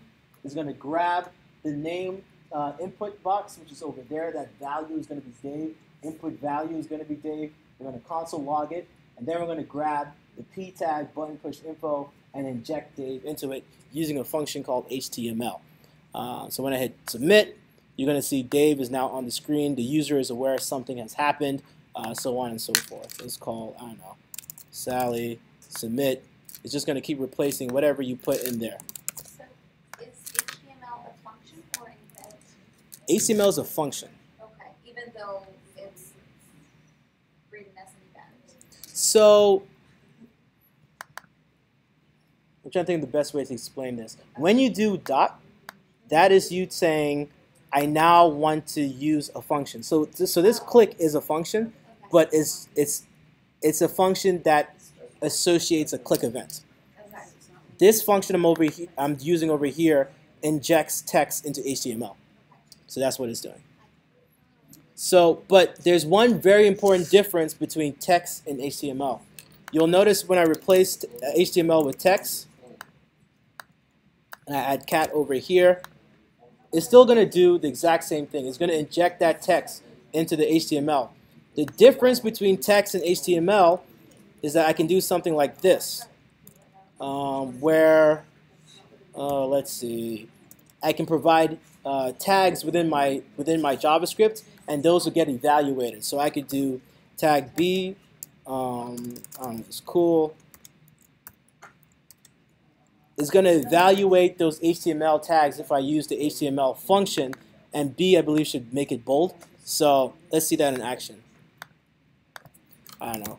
Cat submit, you're going to see that now it's evaluated the B tag into HTML. This is raw HTML over here. This is one of the many powers of JavaScript. I can now add raw HTML elements to the page. Yep. You could build your entire website using raw JavaScript. You don't even need, the only tags you need in HTML is the HTML tag. That's it. Everything else can be built with JavaScript if you wanted. It's kind of cumbersome, but you could. Yeah. So I just want to show you guys this example one more time so that you're aware. If I replace this with text, it will not evaluate the HTML tag.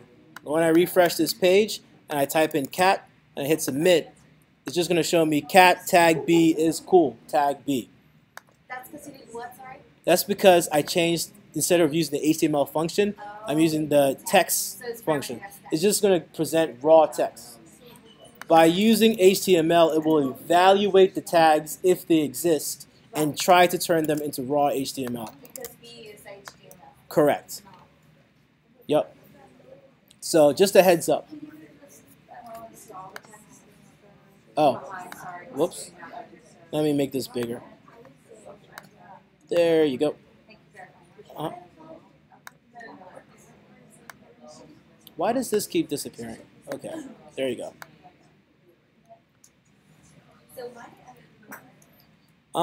So now, does anyone have any questions with what you just saw? I do. Okay. Do you start the second round of code in a different place? Same place. So where's the first round of code that was the... It's within the same function.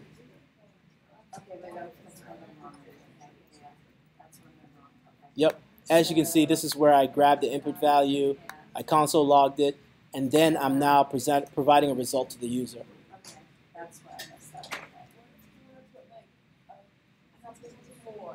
Something before? What do you mean? Oh, yeah, you could just do this. That's it. So then when I refresh the page, I can do cat. Yeah, you would just add that text before with the plus symbol saying I'm attaching this string to another object.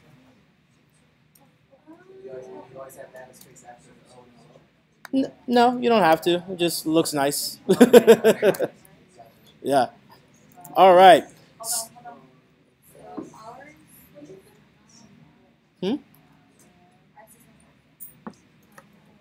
Would you mind taking a look?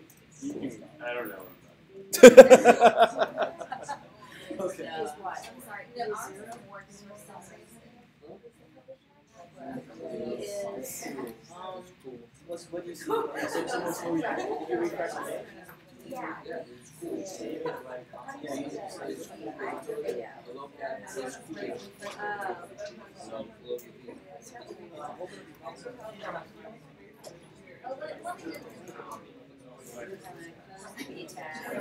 Let me start everyone on the exercise. I'll be right back. Okay, everybody. So now you guys are going to do the exact same thing that you just saw me do, except you're gonna have more for form to build out. So let's see. Let me slack out these instructions. So would you mind uploading exercise 4, the unsolved section? the very next exercise, I'm going to walk through that for you before I start helping you with individual things. But within this exercise, what you should see is this form over here, and you're going to now add a first name, Emmanuel. You're going to add a last name, Apau, well, your own last name, and then you're going to do an email. And all this is doing is you have 3 separate input boxes, but don't let this confuse you. It's exactly the same as the previous exercise, except you're doing the exact same thing 3 times. You're going to get the value from these individual input boxes. And then in this message, you're going to type whatever as well. And then when you hit send email, it's going to give you a pop-up instead of just that text that we saw earlier, which was just replacing the p tag text value. It's going to do a pop-up. It's going to have your message in it, and then you're going to be able to click close. Oh, for the first lesson? Sure. This one. Oh yeah, just the B tag. I don't know. I just can't. What are the issues you're seeing? I'm missing the whole. Mm-hmm.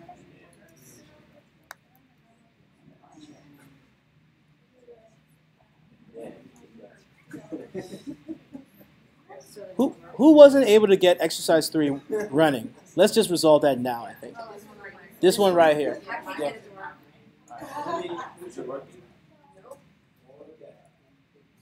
So, hashtag.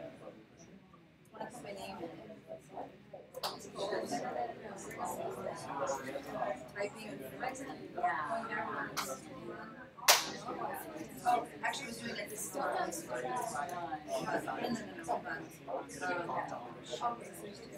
I did this same exact thing When I launched it. on mine, and it wasn't working in Alex. Name. Push the button. It doesn't say this.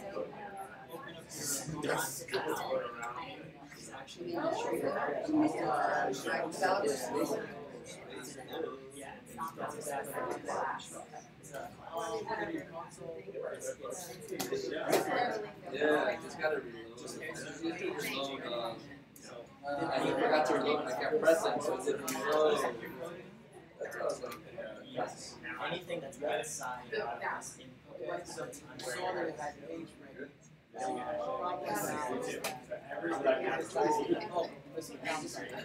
Front of name. No, right, I'm not I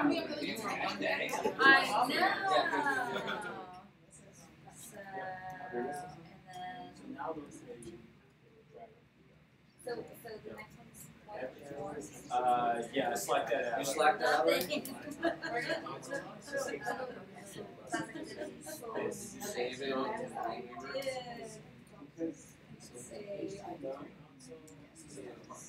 Okay, so to see that Luis is able to get not something else, obviously just go back to the dollars.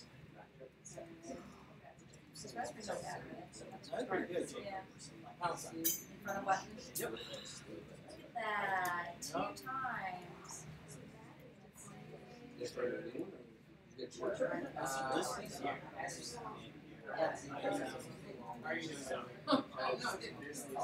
Yay! Yay! Yay! Thank you. All right. So when we didn't add the space after hello, punch the name hello. Yeah. So remember you said you have to get to that space after you say that plus 1 or 2. I backed it in, but now it's back the name. So that space actually after hello. My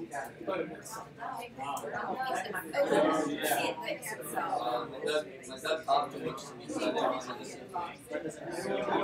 just talking to me.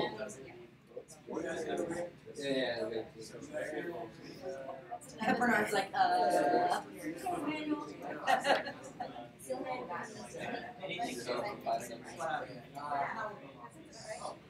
He's going to show you where all the hashtags is. Or pound signs. Yeah, we all forgot pound signs.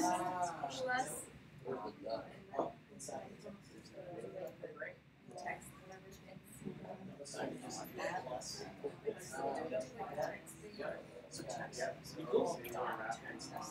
Don't forget your pound signs. That's how you're able to retrieve elements by their ID. I guess we do hello,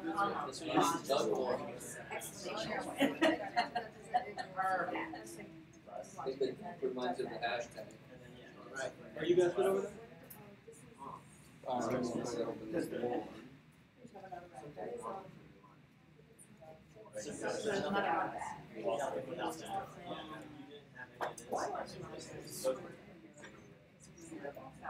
Well, this was already right.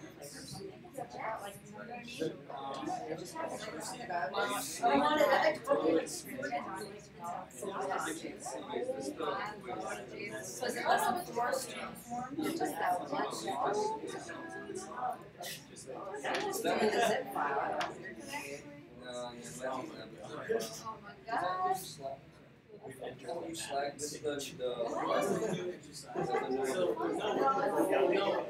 Would you mind slacking out that Mac exercise? We visited the back. We did. Okay, if you guys are waiting to do some work, start exercise number 4 and then I'll re-explain it soon. So exercise 4 is in class activities, and we have to write the form this time. You have to write what? We have to make the form. I think she's a wonderful caring mother. Love her son. yeah. Like, that's what it's Come fun. on, man. Ruined it, bro. I know, man. So remember I told you I was opening something for a fake UX job? Remember I told you I was opening stuff and then I realized that I was. That's why it was empty. Well, I'm guessing. I'm see now. Well, yeah, it is. This is it. The contact form. You need a foundation in order to Activities. I'm gonna go to scenes. That one that's like solved. It's not Your gonna teacher. and then I'm gonna open up board more. All drawings associated with it. Yeah. Yeah. So we have to go to the where we find code that you gave us earlier, right?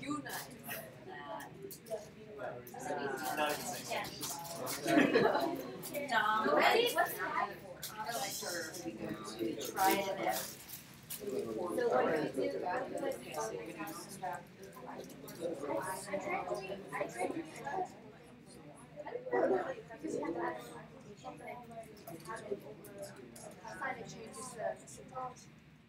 so you actually would have to do our process.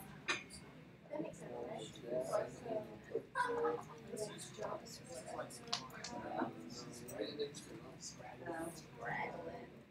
which shows them on the back.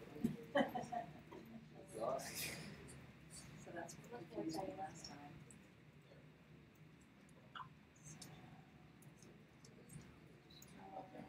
missing a parentheses somewhere. So, trigger send email is correct. So we have to grab HTML code. So form code. Are we doing HTML?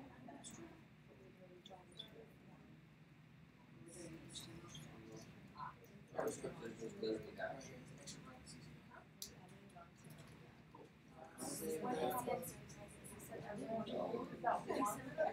So is it like this one?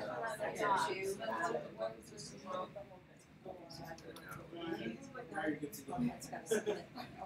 All right. Sign in. So, you guys, some of you have already started on this next exercise. As you saw what I was doing earlier, if you, well, we're about to start it. So what we give you is this form over here in this browser, which has nothing.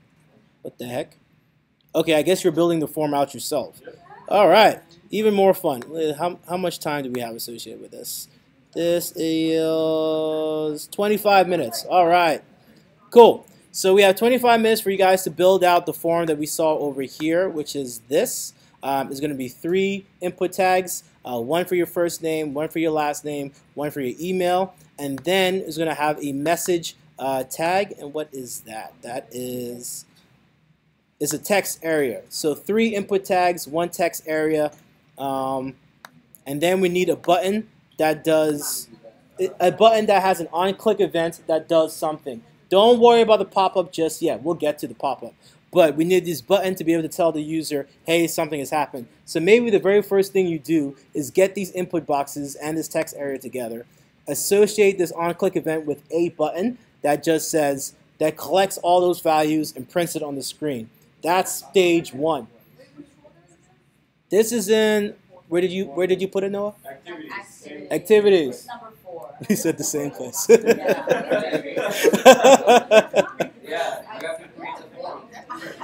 Yeah, there's nothing there. Sleeping on up there. Yeah, you'll. Yeah. What form is it? Yeah. You guys will see in your HTML file. There's a comment that says your code here. That's where you're building the form. But we also have to create the HTML, right? Yes, you need to create the HTML first. So, I found it in Bootstrap, but I can't figure out, like, I can't remember how to make a container to put it in. Oh, use exercise 3 as a template because we created a form in exercise 3. Good idea. Use exercise 3 as a baseline because there's already a form that exists there, but with just one input box. Take that form and just add your 3 input boxes along with your text area. 4 input boxes. 4? There's a message box. Oh, that's a text area. Is that not the same? Different tag. Okay.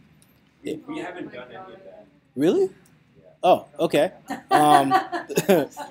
Okay. I just assumed message would be an input box. Let me see. What are you guys doing to get text areas in? Are you just using like input type text area? I went to Bootstrap and I found the thing there.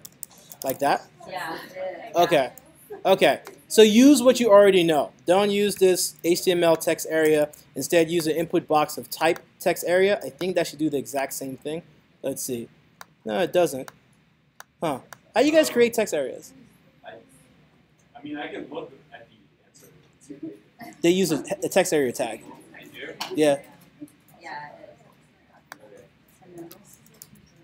Cool. So yeah, use a text area tag. It's pretty straightforward.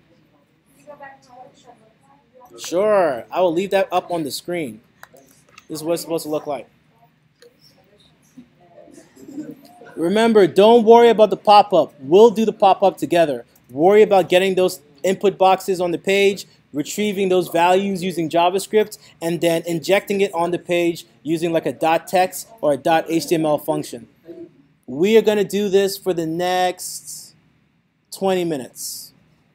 So at 8:45, yeah, we'll end things. Feel free to take a break if you need it. We're not going to have an official 15 minutes. There's a lot of materials to take care of. So if you need a break, take it. Form group. Yeah. Let me try that out. Cool. And well, that would be for class. So we have it. Yeah, we have it in that. Wait, you said it would be input what? So hold on. So it's just text area class. Text area class. Text area class equals form template. That's what we use for Bootstrap. Let's see. Yeah. Ah, I see. Okay. Let me get rid of this one then. Oh, wait a second. No, that didn't do it. If you go to Bootstrap form. So Bootstrap. You're the Bootstrap template. Okay. And then you're on.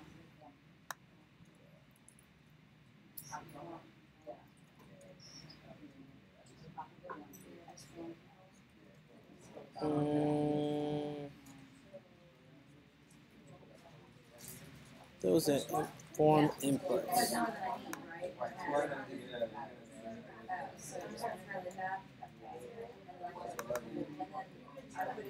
So that's it.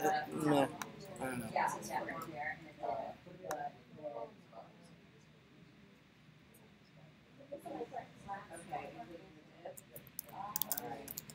Okay. Sorry, guys.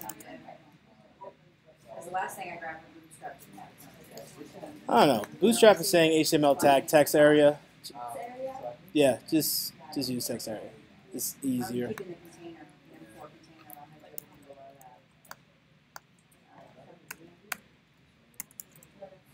Yeah, I'm keeping mine. That's the one that you're yeah. Cool.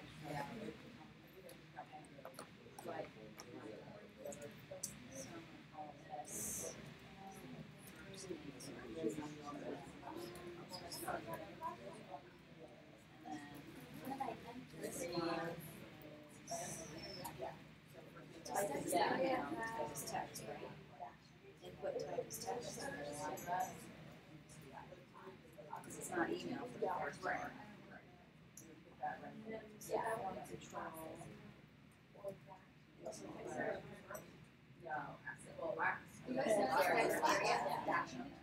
No, just one word. It's Okay. like Maybe it doesn't look better on. Text area. So, and of course, this. Text so you just yeah. you line. Oh, yeah, that's right. Oh, Yeah. Text area. So each of those areas. Filling it in. Space. And what about that? Is that a I don't know the div. You can put it in another div. That's but fine. if it's not, why are you making that? That's just the text area. So The class is I was going to, but then all I did was just Put got the the div what tags for? in the container. form control And then I paste in the same code that you have here, bootstrap. with a dash. And now I'm changing Oh, those. and what's it for? Div forms. Yeah, they are, aren't they? Thank you, I'm glad you're trying them. So that would be in the text. So in the you're text saying that area. we So should make not a here. container of 3 instead of a 4? Be text area space. Oh, the last one is in text area. So because it's right, and the ID would be in there too. Okay. Yeah. Oh, I see. So then I have to define. I know, but I think I'm gonna have to, right? Well, you can make divs inside. So to make the form div, we do form. These things. I'm going like this like a fucking stressing. Whatever, yeah, those things. So what's the ID? Less than greater. Less than greater than. How do I know? Because that's what the last exercise is. You look up the HTML. I haven't had a lot of interaction with her yet. So the ID is nature, so that's what you're going to be calling.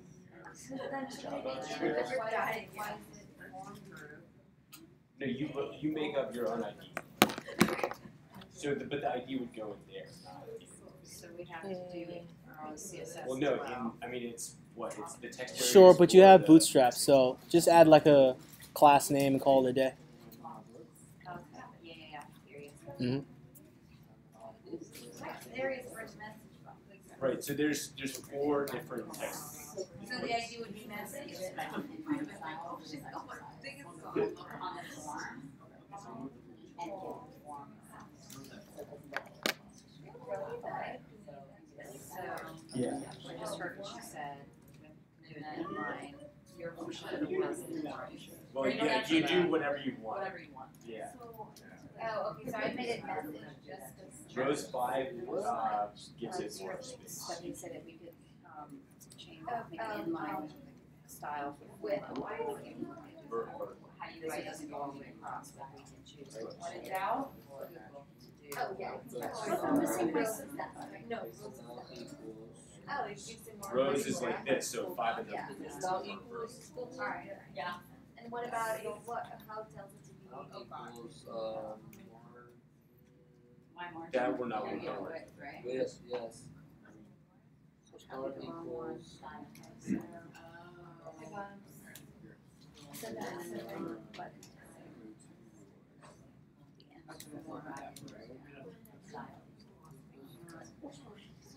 So do I, why isn't it an input? Why is it text area instead of input? If it's also input.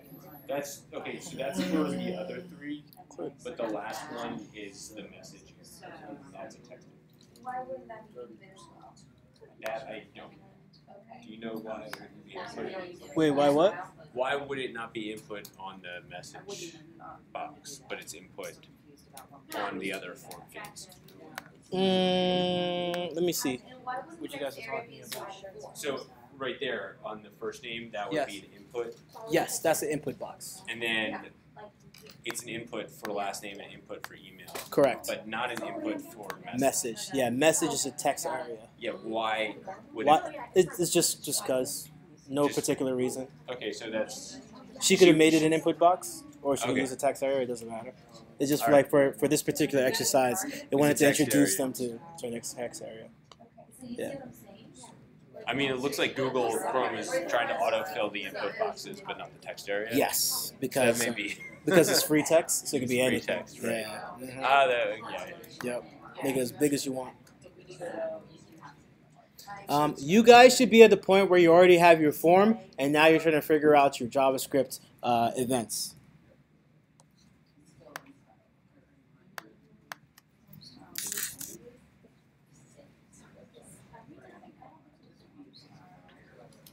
Oh.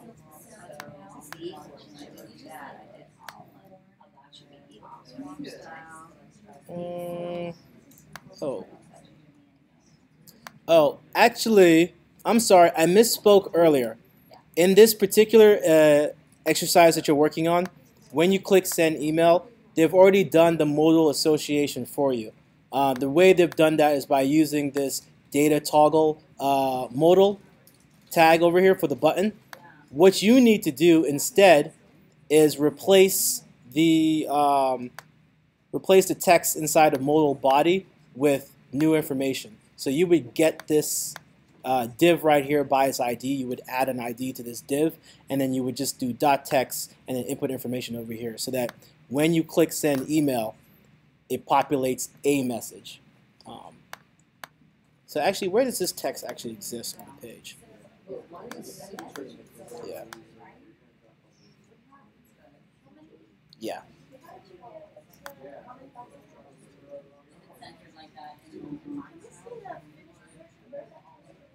The finished version? Yeah, sure. Over here?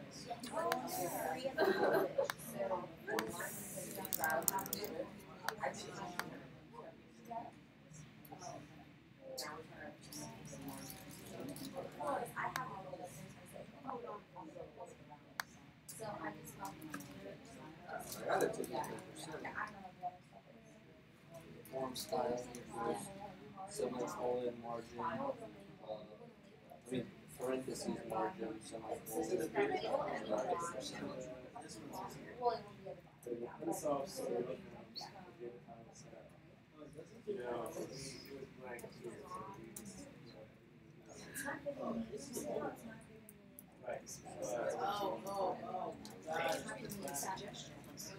So and this is one side, label and choose margin.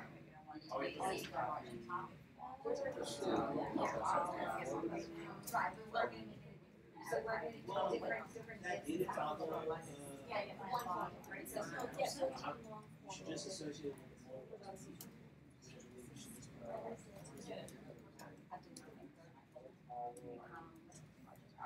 yeah, it's like that's just so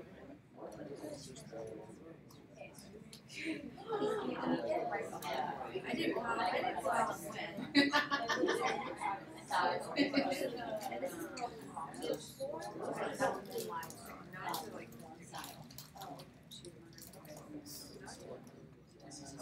let me take a look at the code. Right, because like I could label and together. Let me get rid of all this stuff. That's why I'm confusing myself. Okay.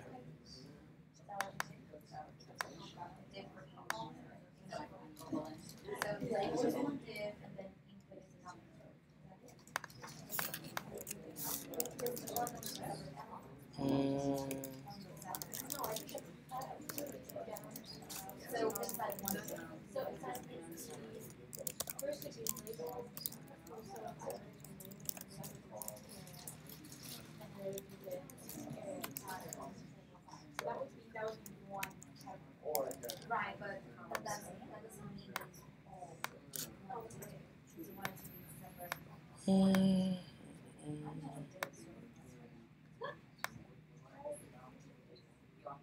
Yeah, I referenced his form about the diplomats reform group. I'm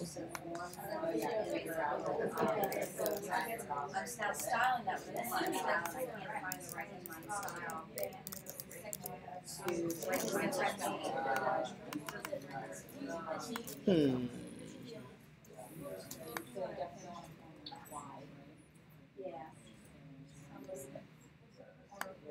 Let's grab this. So would it be form styling?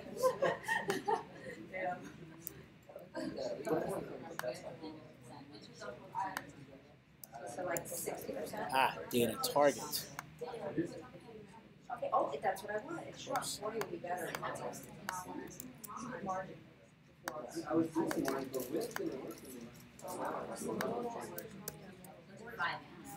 no, well, I did 5 because I was doing the Oh, I got you. Okay. So.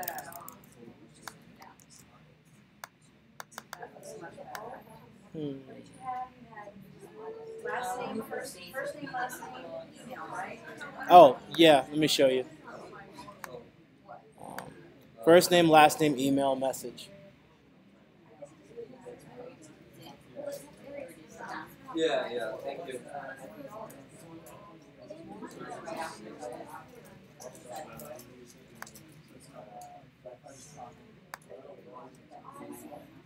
Nope.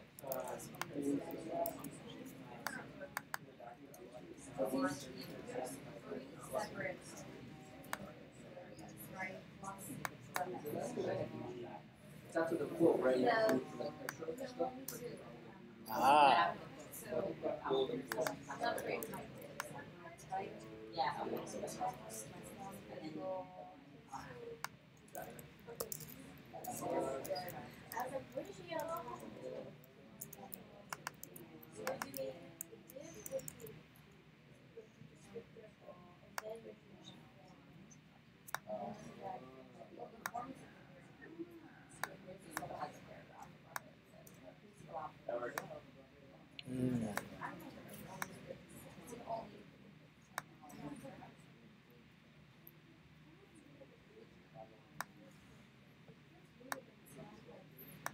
Okay.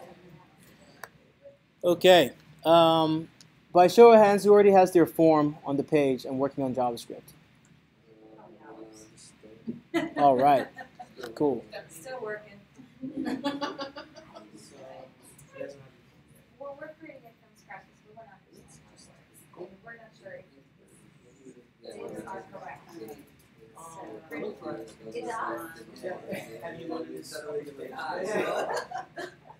But the terms of tags, colors,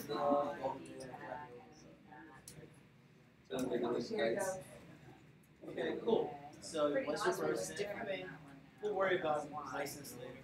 So you have your two inputs, you need the third one. The third one.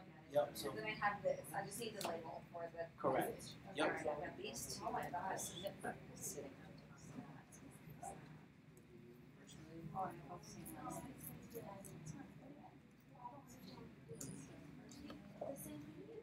No, they were. Well, because I did it all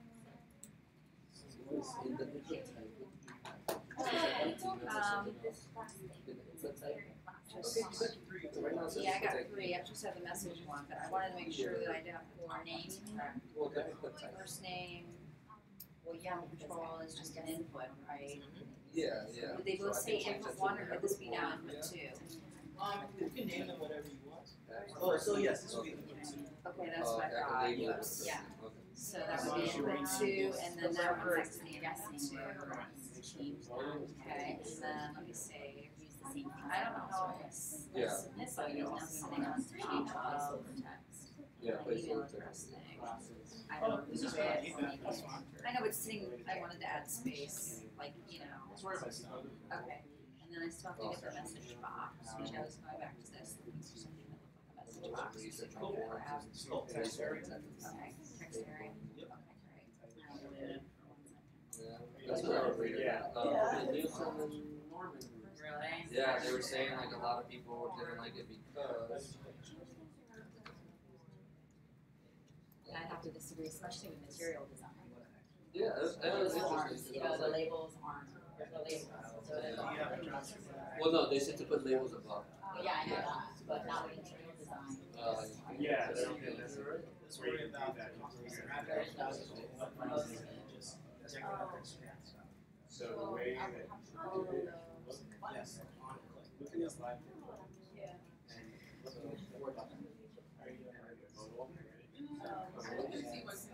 see what it is that Alright, so do you have the couch? So on click.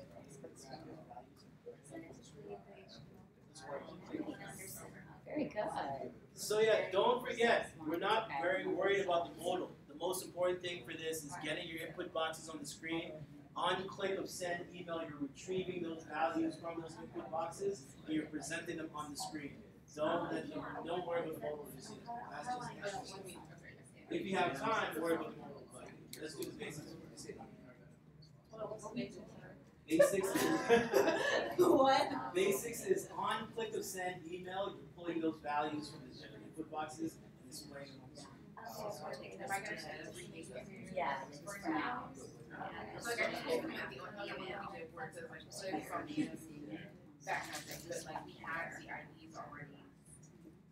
Or you have to create a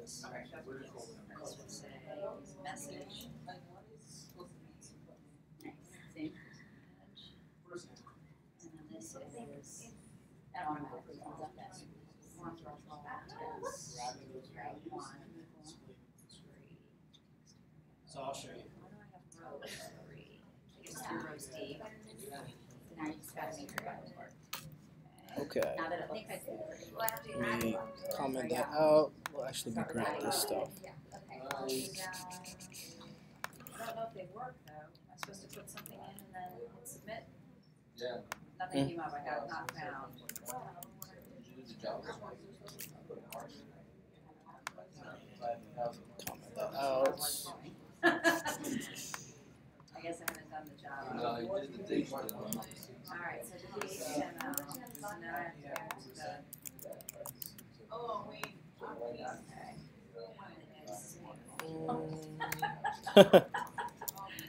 It takes time. You'll get used to it. I know. It's like, Alright, I want to add yeah, a p tag. yeah.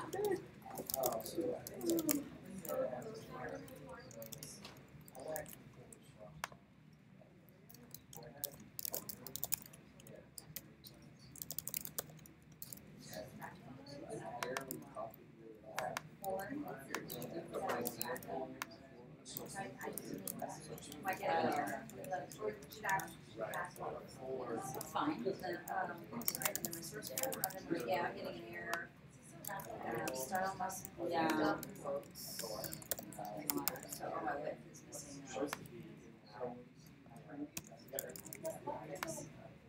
now. Word width has to be in double? No, that's not it. Yeah. It says the attribute style. Yeah,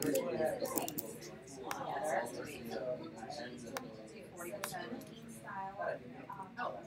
So I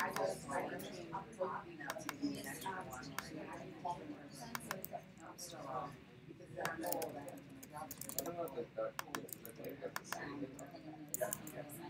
Okay. Cool. I'm going to give you guys about 10 more minutes because this really is a very important exercise. But I wanted to reiterate that all we care about for the basics of this exercise is I'm able to type into the first name input tag, in the last name input tag, And then when I click of send email, it just displays it on the page. This is all I care about. That just takes your values from those individual pieces and displays it on the screen. Don't worry about the modal just yet.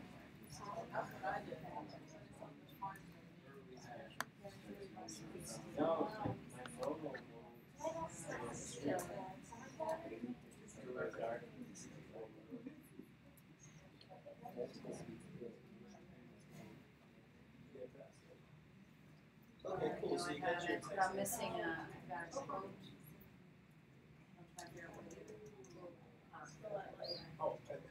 It was in there. I'm looking at all my errors. This one says special characters. Yeah, I hate that. Oh, wait, no, go back to the screen. So it's just taking it. Oh, I can see. Okay.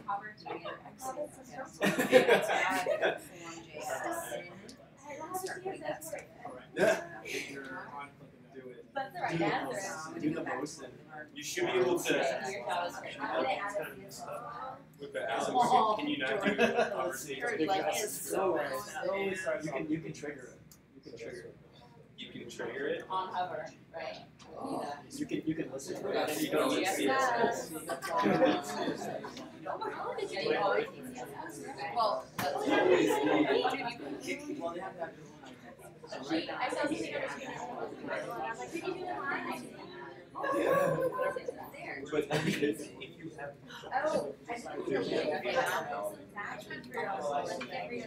yeah, like the jazz.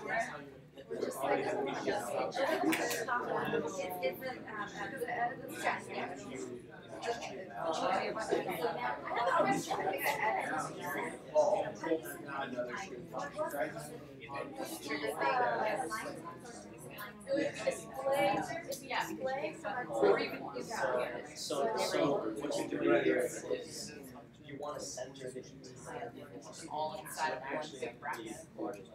It's always a little.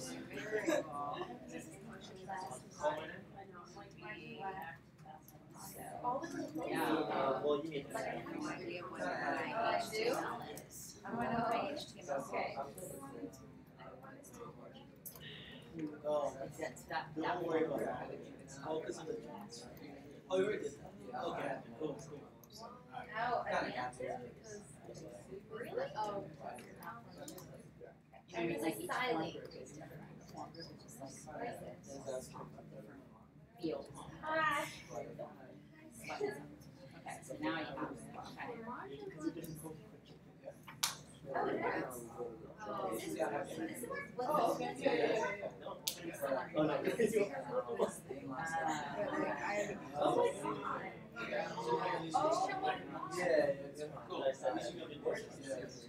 Oh, sorry.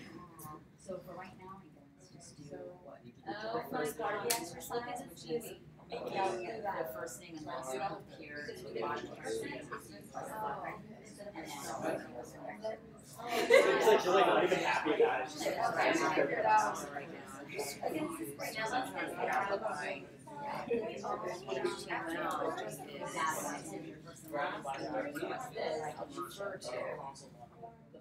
But it's not working. Yeah. I think it's not. Wait, what? Yeah. Actual I don't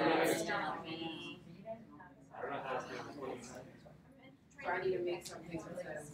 I got stuck. Well, we got the same thing. Like Just for that. To make it.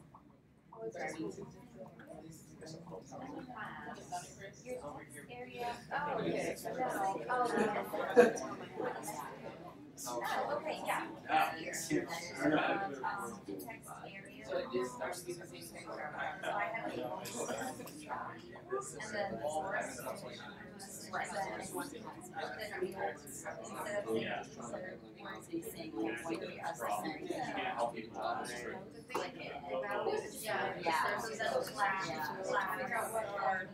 HTML.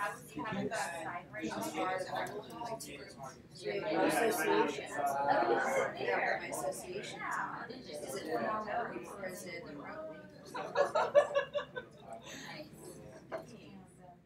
Or is it? It would be form. We're going to call it association. Okay, so tag ID? No, just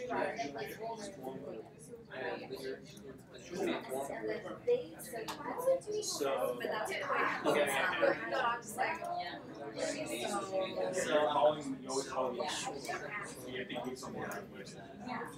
You can take it out. So you want Interactive forms, blah, Extract team, so then we have conditional demo. Can't get to conditionals. Yeah. Yeah, we're gonna figure it out. Okay. Okay, so I know not everybody was able to complete this particular exercise, but we will Slack out the solution so you guys can see what you need to do. But I wanted to actually step through the very base case of what this is supposed to look like. So in your unsolved HTML, you're going to have your individual input tags. They're going to live within a form. This is just kind of like a template that you can get from Bootstrap. You would have a label called first name. You would have your input box, which would be of type text, because it's a text input box. And then you would have a unique ID. The thing to remember about JavaScript is that if you want to select a specific element, it has to have an ID that's unique to it. Or if I had first name ID for this input box and a first name ID for last name and a first name ID for email, it's not going to know which one to select. It needs to be unique and specific. So we have a different ID for each individual input box. One for first name, one for last name, one for email, and then one for the text area, which is just message. Now, the thing about this exercise is that it's exactly the same as the exercise we did previously, except it's doing the same action 3 times. On the back end, we're going to add an on-click event to send email, and I'm even just going to replace this with just a submit so that for clarity. So when I refresh the page, wait, is this the right one? Let's see. No, this is it over here. I'm going to click. I want to add an on-click event to the submit button. Let's go look at that JavaScript. So for that submit button, which just happens to have the ID send email, you're going to attach a click event to it, and then it's going to execute a function which is going to have all this logic over here. This logic over here grabs values within each individual input box. So I'm just going to associate all the values for each individual input box. One for first name, one for email, one for the message box, and just do .val to get all those individual pieces from the front end. Then when I'm done, remember, for the first case of this exercise, we didn't care about the modal. I just need to show on the screen to the user that something has happened when you click the submit button. So I needed to create a space to input that information. I needed to create a space to input the email, the first name, the last name, all that stuff. Let's do this.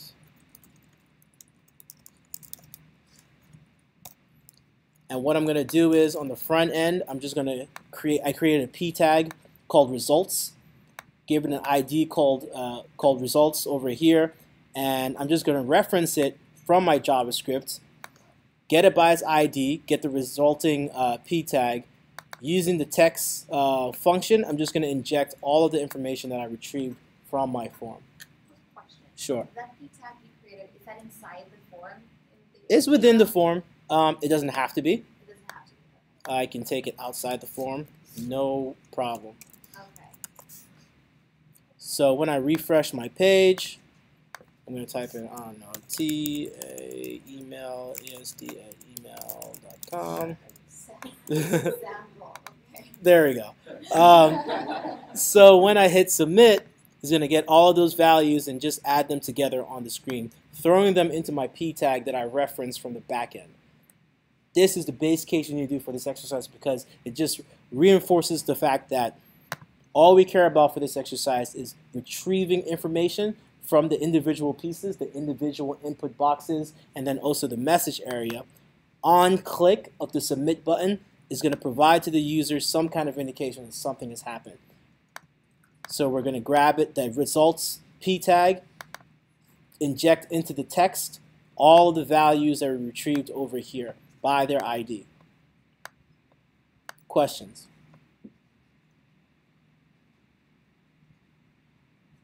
Does this make sense? You're shaking your head. What doesn't make sense? Is this actually in our solved folder? Um, Should we go back and so this will not be in your solved folder, but I can. that would be helpful to review. Yeah. To get to a point where we have to do something similar. Like Yeah. We can go, okay, I can see how it was done. I'll create my own custom solved, and then I'll slack that out later. But you'll also get the official solve that shows you how to inject it into the modal. So you have both, a simple case and then the finished case. Question? Yes. So I started this with Java for this one using the console.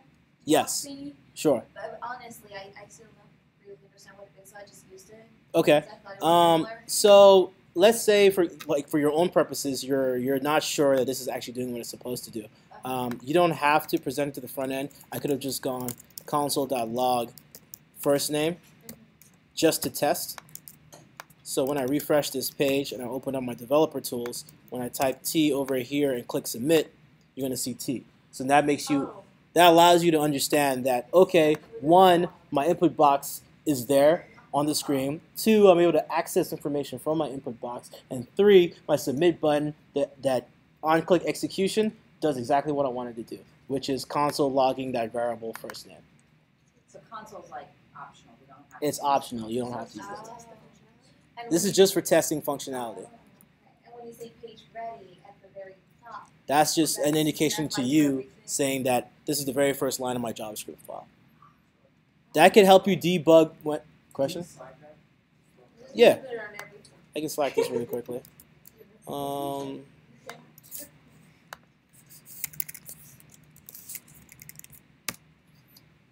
But yeah, having that page ready console log can sometimes help you debug when you think you've included a JavaScript file in your HTML. Like for example, my form.js, but it's not actually doing what you expect it to do.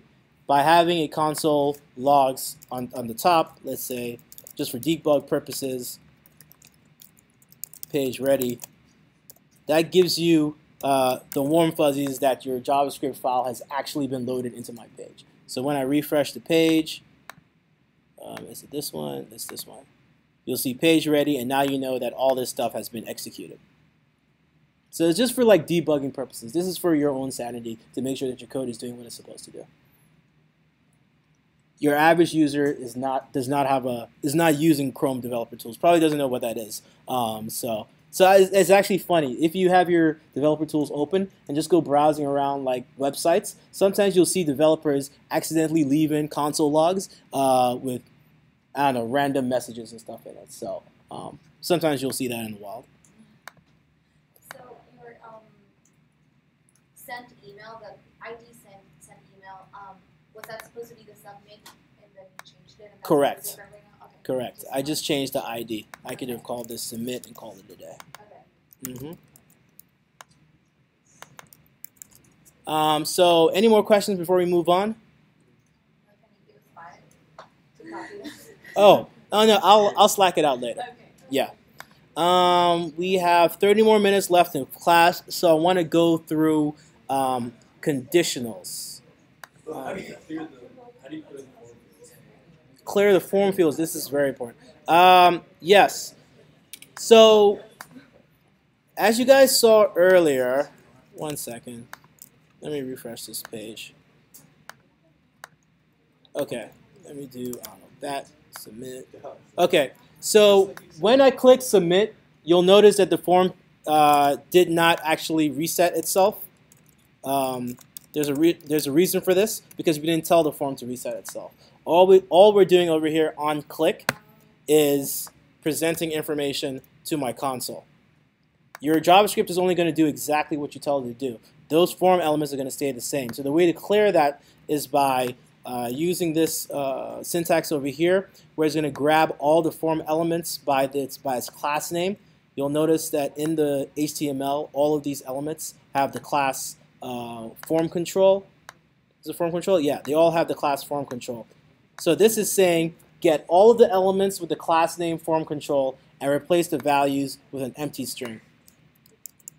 So when I refresh the page and I type all that stuff back in and I hit submit, let me make this slower, it's gonna replace all the elements with an empty string like it has no value at all. It's just an additional trick to like add some better user interactions on the page. So that's the quotation empty, that just means erase. That's it. That means empty string, empty value. Is there any reason you use single or double quotes? Doesn't matter. It doesn't matter at all. I wouldn't say it doesn't matter at all. JavaScript convention says use double quotes. Some languages, it depends on if you're coding other languages. I code in Python, so sometimes when I write JavaScript, I'll use a single quote. But JavaScript convention says use double quotes for strings. Yeah. It seems to be reading things in single quotes. Yeah, they should work exactly the same, except for the case where you need to have like, I don't know, like this, Right. a single quote within text. Then you can't do this. You take cancel it. Yeah, because they'll cancel each other out. So you need the double quotes to handle that. Could you like use like a quotes? I'm not sure whatever backslash to cancel it out. Let's see. Yeah, you can use the backslash to escape it. So that could work. It's more work, but yeah. Cool. We're going to move on to conditionals because the conditionals is also pretty important. Let's see. Let me show you an example. Don't worry about all that stuff you just saw earlier. I'm going to select that out to you. I want to talk about conditionals because conditionals is another really important piece of JavaScript. A conditional allows you to now create business logic within your code. If this happens, then do this. Else, do something else. So the syntax we use for that is called if, else, and else. What this is saying, and I'm going to actually make this even more simple.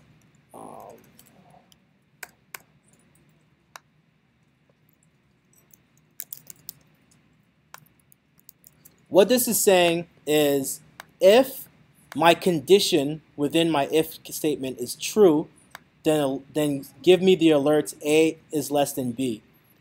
Else, if it is false,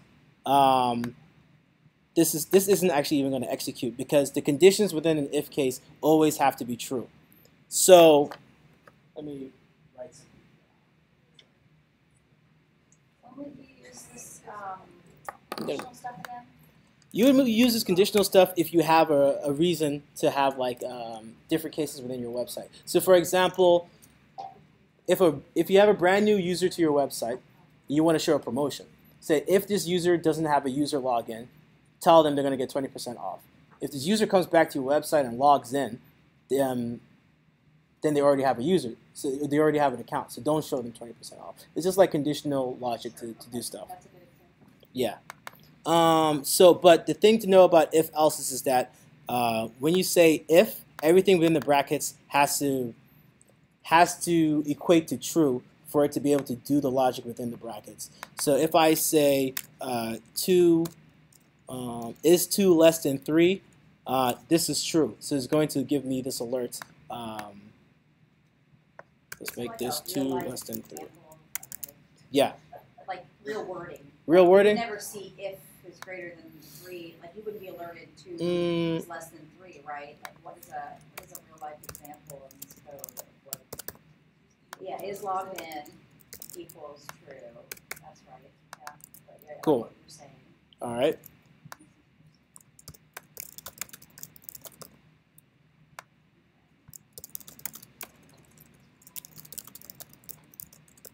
This would be a real world case of logic because this happens all the time. You need to have different logic for logged in users versus unlogged logged in users. Right. So when I open this up in the console, well, crap, I can't open this up in the console. How am I going to do this? Let's see. Let's do this instead.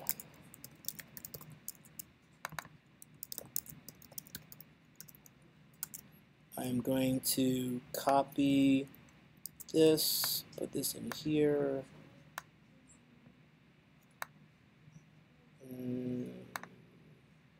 Let's go to workspace. This be 19, jQuery day 2 activities. Boom. All right, let's copy and paste this.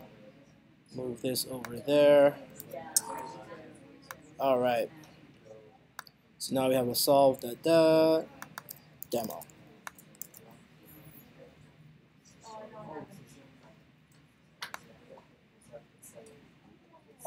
Okay. Let me open this up. Ignore what's on the page. Focus what's on the console. So, because I needed to do this to get this JavaScript to execute. So, in the very first variable, you have is logged in equals true. It's going to say if is logged in, which is if true, then console log user is logged in. You'll see that it logged in. It did not execute that second case, which is an else. Now, if I change is logged in to false, it's now going to give us that else case because it's going to evaluate the very first one. If is logged in is false, so don't do this case, else do this. So when I refresh the page, variables for login at the top, one true, one false? you could, depending on how you want to work it in your website, but there's something that's going to make this true or false. Okay. There's going to be some additional logic that says when the user enters their information in the form, come in and set this to true or false. So when a user comes to this website, this variable is going to be false. They're going to input their username and their last name. They click login. It's going to change this value to true. And then it's going to execute this logic. That's how conditionals work. Does that make sense? Yeah, I have to see it work. Yeah. So you're gonna have to pretend it's happening. So because if I give you a real life example that you could show that of, like you said, where sometimes you get like or you get let me see. not a discount, but like there'd be a reason like to see more information, you have to have an account, or to comment, you have to have an account. So there's some I'm trying to think. where it would show that it's conditional based on like you can't comment on this article unless you create an account, or you can't. But you see that every day. Yeah, So but for I mean, like I was wondering if you could show some code, like where that conditional. Oh, so I can't show you code because I would have to build everything. Oh yeah. Yeah. So, but for example, let's say if I went to Reddit, I'm not logged in. If I try to vote on Reddit, it's going to give me this pop-up. If I was logged in, this pop-up wouldn't exist because I'm already logged in. So you developer tools, we couldn't see the conditional stuff.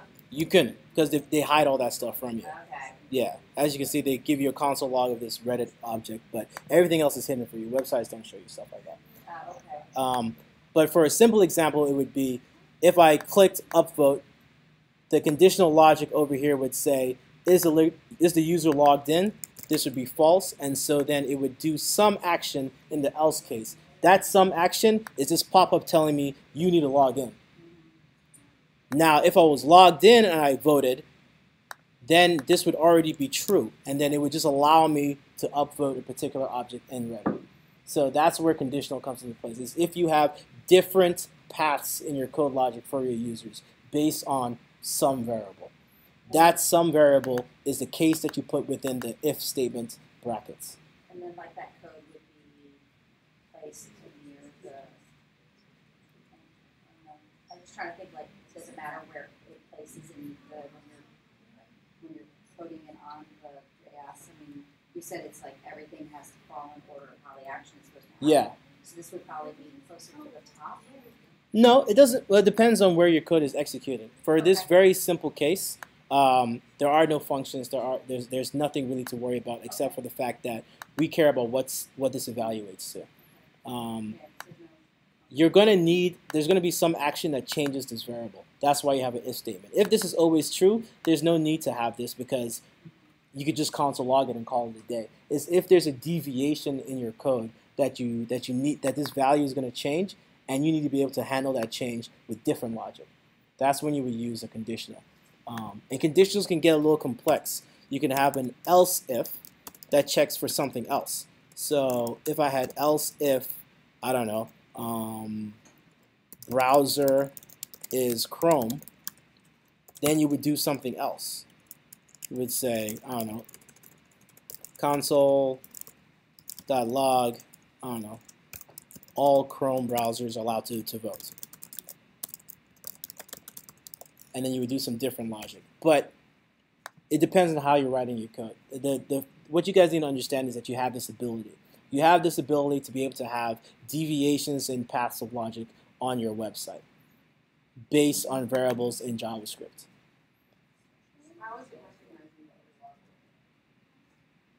So that's not functionality that exists right now. I'm just telling you that Okay, so that's separate from this. that's completely separate. I'm just using a real-world example. Yeah.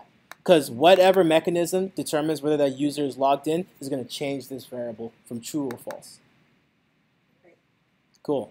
Does that make sense to everybody? At least a general understanding. Cool. Next thing I want to show you is Bootstrap. Let's go to Bootstrap. Or maybe it's Bootswatch. Bootswatch. There we go.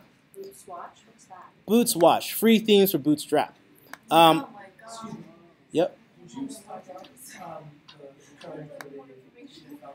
Oh yeah, sure.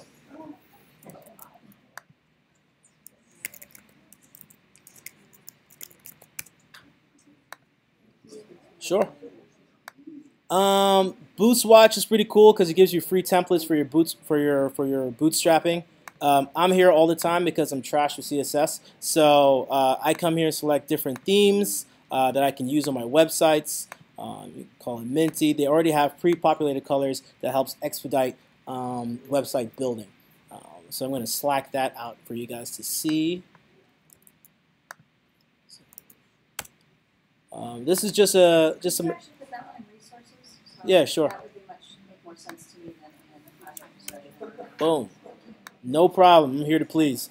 The main idea behind this kind of like ties into an exercise that we'll be working on. The ability to be able to change these different themes. Right now on Bootswatch, we're going to an individual endpoint. So we're going to Bootswatch/simplex, or we're going to Bootswatch/sketchy. But what we're going to actually do is we're going to have different themes that we're going to select, but we're going to initiate this on-click event to pull in and download these individual themes by itself. So an example of that would be... We're going to need this for prototyping next week, guys. So yes. we're going to be doing a class exercise, right? We're just watching them right now. Yeah, right now. Yeah. And then we're going to practice Yes. kind of working, customizing the theme. We'll start it by today and continue with Saturday. Yep. And next week when we do advanced prototyping, and getting ready for Project 3, we'll kind of touch back on some of this. Not all the fancy, amazing stuff that you're learning today and Saturday, but we'll take it down a notch. So for this exercise, we're going to do exactly what we saw on the Bootswatch website, except we're just going to use JavaScript for an on-click event. Is going to download that new theme and apply it to the screen. So as you can see, on the main Bootswatch website, we're doing exactly what they're doing, except instead of going to a completely different URL to look at your themes, you're going to use JavaScript to apply these themes on an on-click event. You're basically going to change the theme, right? Yes. Cool. Theme to non-click. Correct. That's exactly what it is. Yeah, like right now on Yes. here, he's clicking on different. Yeah, I'm on the same page, but I'm just, with my on-click event, I'm pulling it in. Yes. It's a style change. All right. So, did you select the previous one? Previous exercise we just did? I did not. That would be conditionals. Could you slack out, first of all, exercise 5 and then exercise 6? Yes. Is this what we're about to do now? Yeah, we're going to walk through how this is done. Okay, is it the same as what we've been doing? It's exactly the same. We have a button. That button has an on-click event. That's going to be associated with a function that does some logic. All of this color changes and all that stuff. Yes. So the most important thing to understand in this particular exercise is that the link in the head that points to BootSwatch, points to individual CSS files for their theme. So right now, this is the Darkly theme. And we're going to now use JavaScript to replace that URL with Slate, Solar, and Superhero. As you can see, the code behind this is incredibly simple because all we're doing is, not this one, let me open this up. All we're doing is grabbing this href link and replacing it in real time in an on-click event. So when this page loads, it's going to load with the Darkly theme. This is the Darkly theme. We are now going to replace this URL with the Solar theme. We're going to replace this specific URL with this Superhero theme. And these are going to be themes that exist in BootSwatch.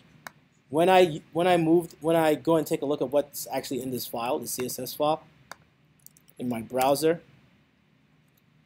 it's just raw CSS coming straight from BootSwatch. We're just injecting all of their style into our own HTML page. Does that make sense? Cool. Where did you see in the first, the original file before you start adding the Darkly? Oh. Where did you find that in the first code that we're showing you over here? Oh, this is the HTML file. Yeah. So this is in the head and a link tag. And then over there, theme style sheet. Okay, ID theme style sheet, and then your JS set style sheet, and then you change the name. The JS is pulled within a click event. Yes. So we're going to grab the style sheet and replace the attributes href with our new BootSwatch. And how would I know that it was an attribute? So I'm going to explain that. Okay. Cool.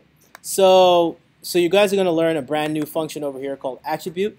That attribute gives you the ability to be able to replace HTML attributes or HTML fields. So you only use attribute when it comes to HTML? When you need to edit like rel or ID or href or content, these are all attributes within an HTML tag. So we're going to grab this link by its ID. As we saw earlier, we need pound theme style sheet. We're going to use pound theme style sheet. We're going to use the attribute function, which gives you the ability to say, this is the attribute I want to change. Something that's probably slightly different than usual is that this is wrapped within brackets. So this is called a JavaScript object, and it follows a syntax called a key value. So remember how I said we had all of those JavaScript objects before? Who wants to remind me? Actually, all here. So we have functions, but another object that we're going to play with today is called JavaScript object. A JavaScript object is going to look like this. It's between squiggly brackets, and it's going to have a key value syntax. What does that mean? That means that you're going to be able to save information in this. This is almost like a dictionary. You're going to be able to have things like, I don't know, let's see, color, blue. So that when you access variables from this dictionary, you would access it by the key.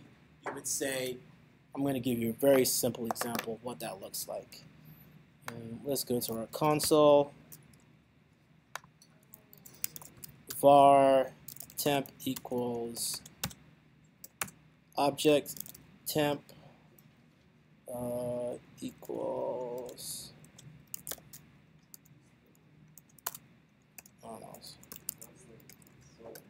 So right now you're putting in the key and then the value? The key and then the value.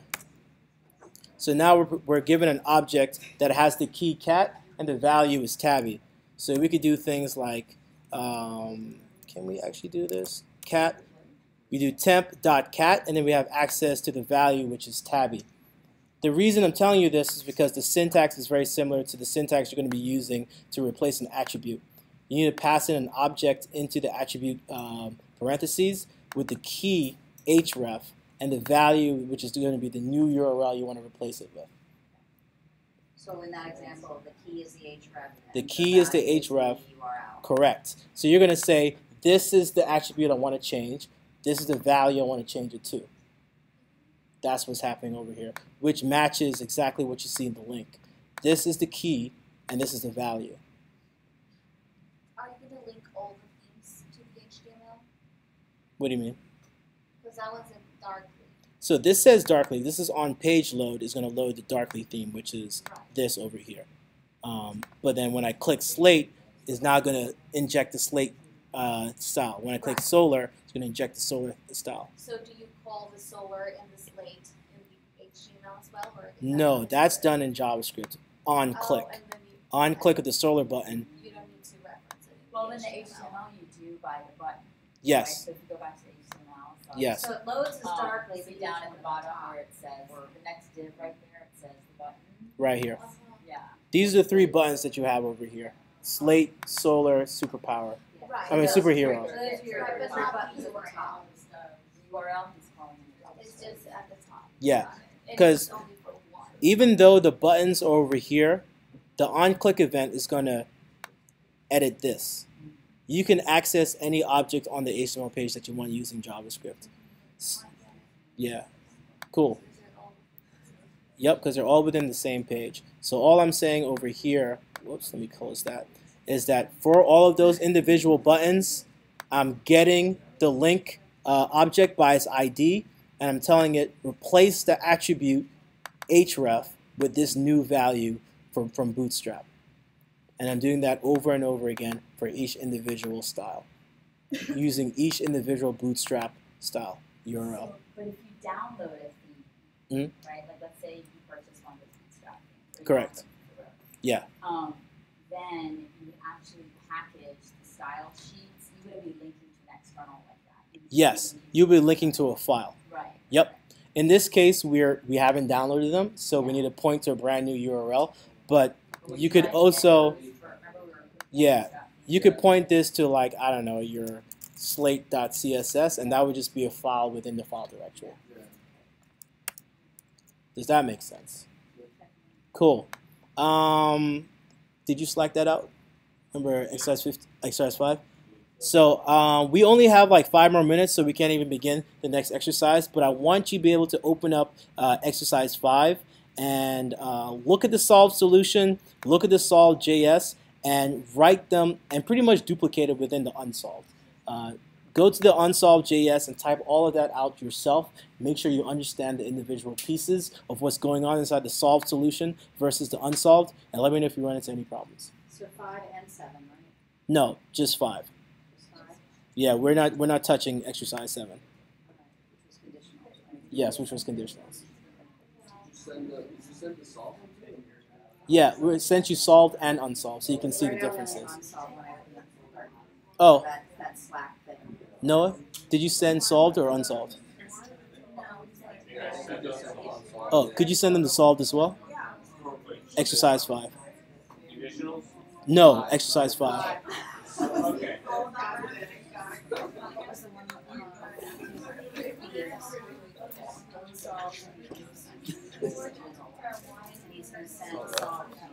Yep.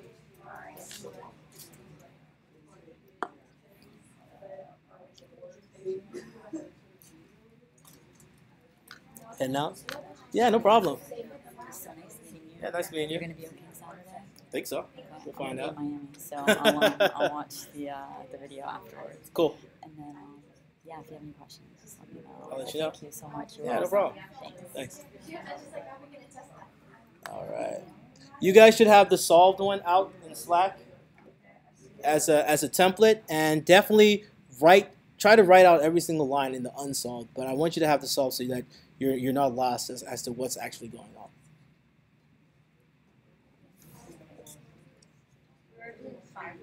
Yep. 5.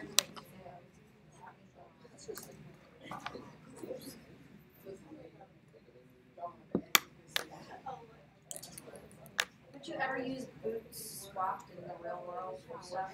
I use it because I'm not good with CSS. So they can't just give me everything I need.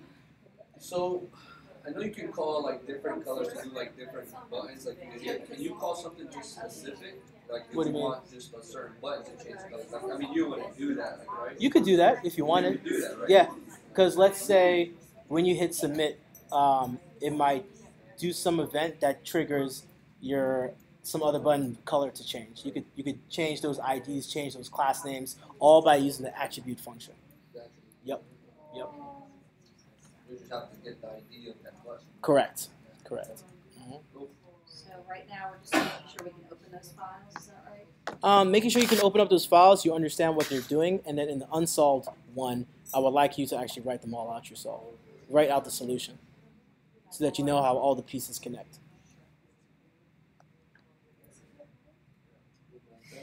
Yeah, sure. No problem. I hope it's a lot of information, so it can be a little overwhelming. But That's what the examples are good for. So you can go back and look at it and go, oh, now I remember this. Sure. But there's going to be a YouTube video. yes, and I will also Slack out the recorded class lecture so you can go through it and like just reiterate over things. And if I'm moving too quickly, definitely let me know. I will slow it down. It's very important that you guys know this stuff. Are you here Saturday? I'll be here Saturday. Yep.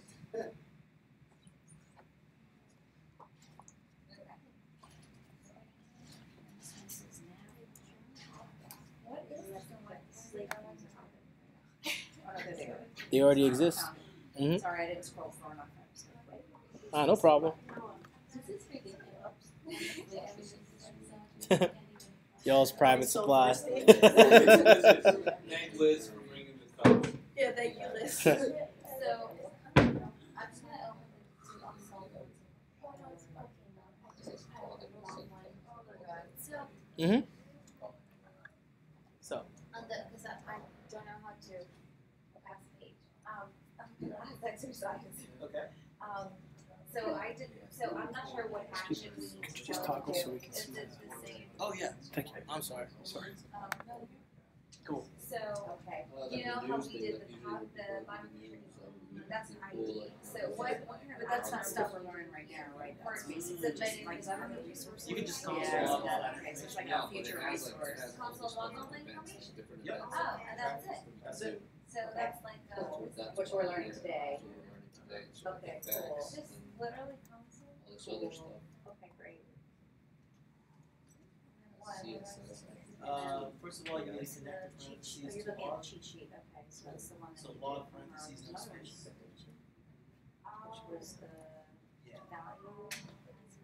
I guess JavaScript isn't crying at you, but you probably can connect them together. And then you just pass in your name, like select name or last name. Okay, well, if I want all the variables, I write a show. Open up your parentheses. Okay. I'm good. Oh, which is right. Plus Yes, last thank name. you. Plus. Thank you. Normally I have my other bag. Yep. Okay. I was just like, oh, I'm gonna travel light today. Okay, so class is ended. I hope I didn't fry all your brain cells. But I'll be here. I'll be here Saturday, so it'll be a longer class. We can continue to reiterate on all this information. Make sure you have questions. Tell me what are the sections that are most confusing to you, and I will reiterate in the very beginning of class. Naming conventions? Let me come around. Sasha sent like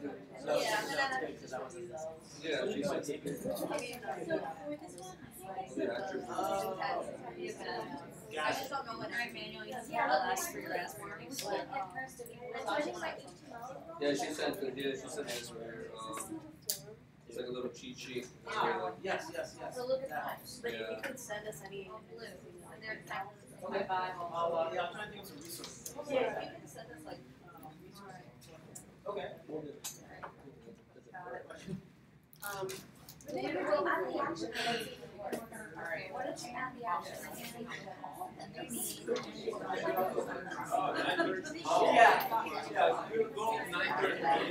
That's a classic. 9:30. Oh wait.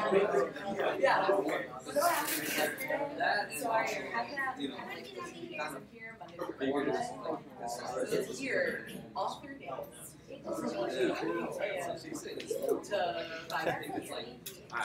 Hey. Two. Oh, okay, nice. Good stuff. Well, I'm glad to officially meet you. Absolutely. Yeah. I'm worried because I don't think. Let me stop recording.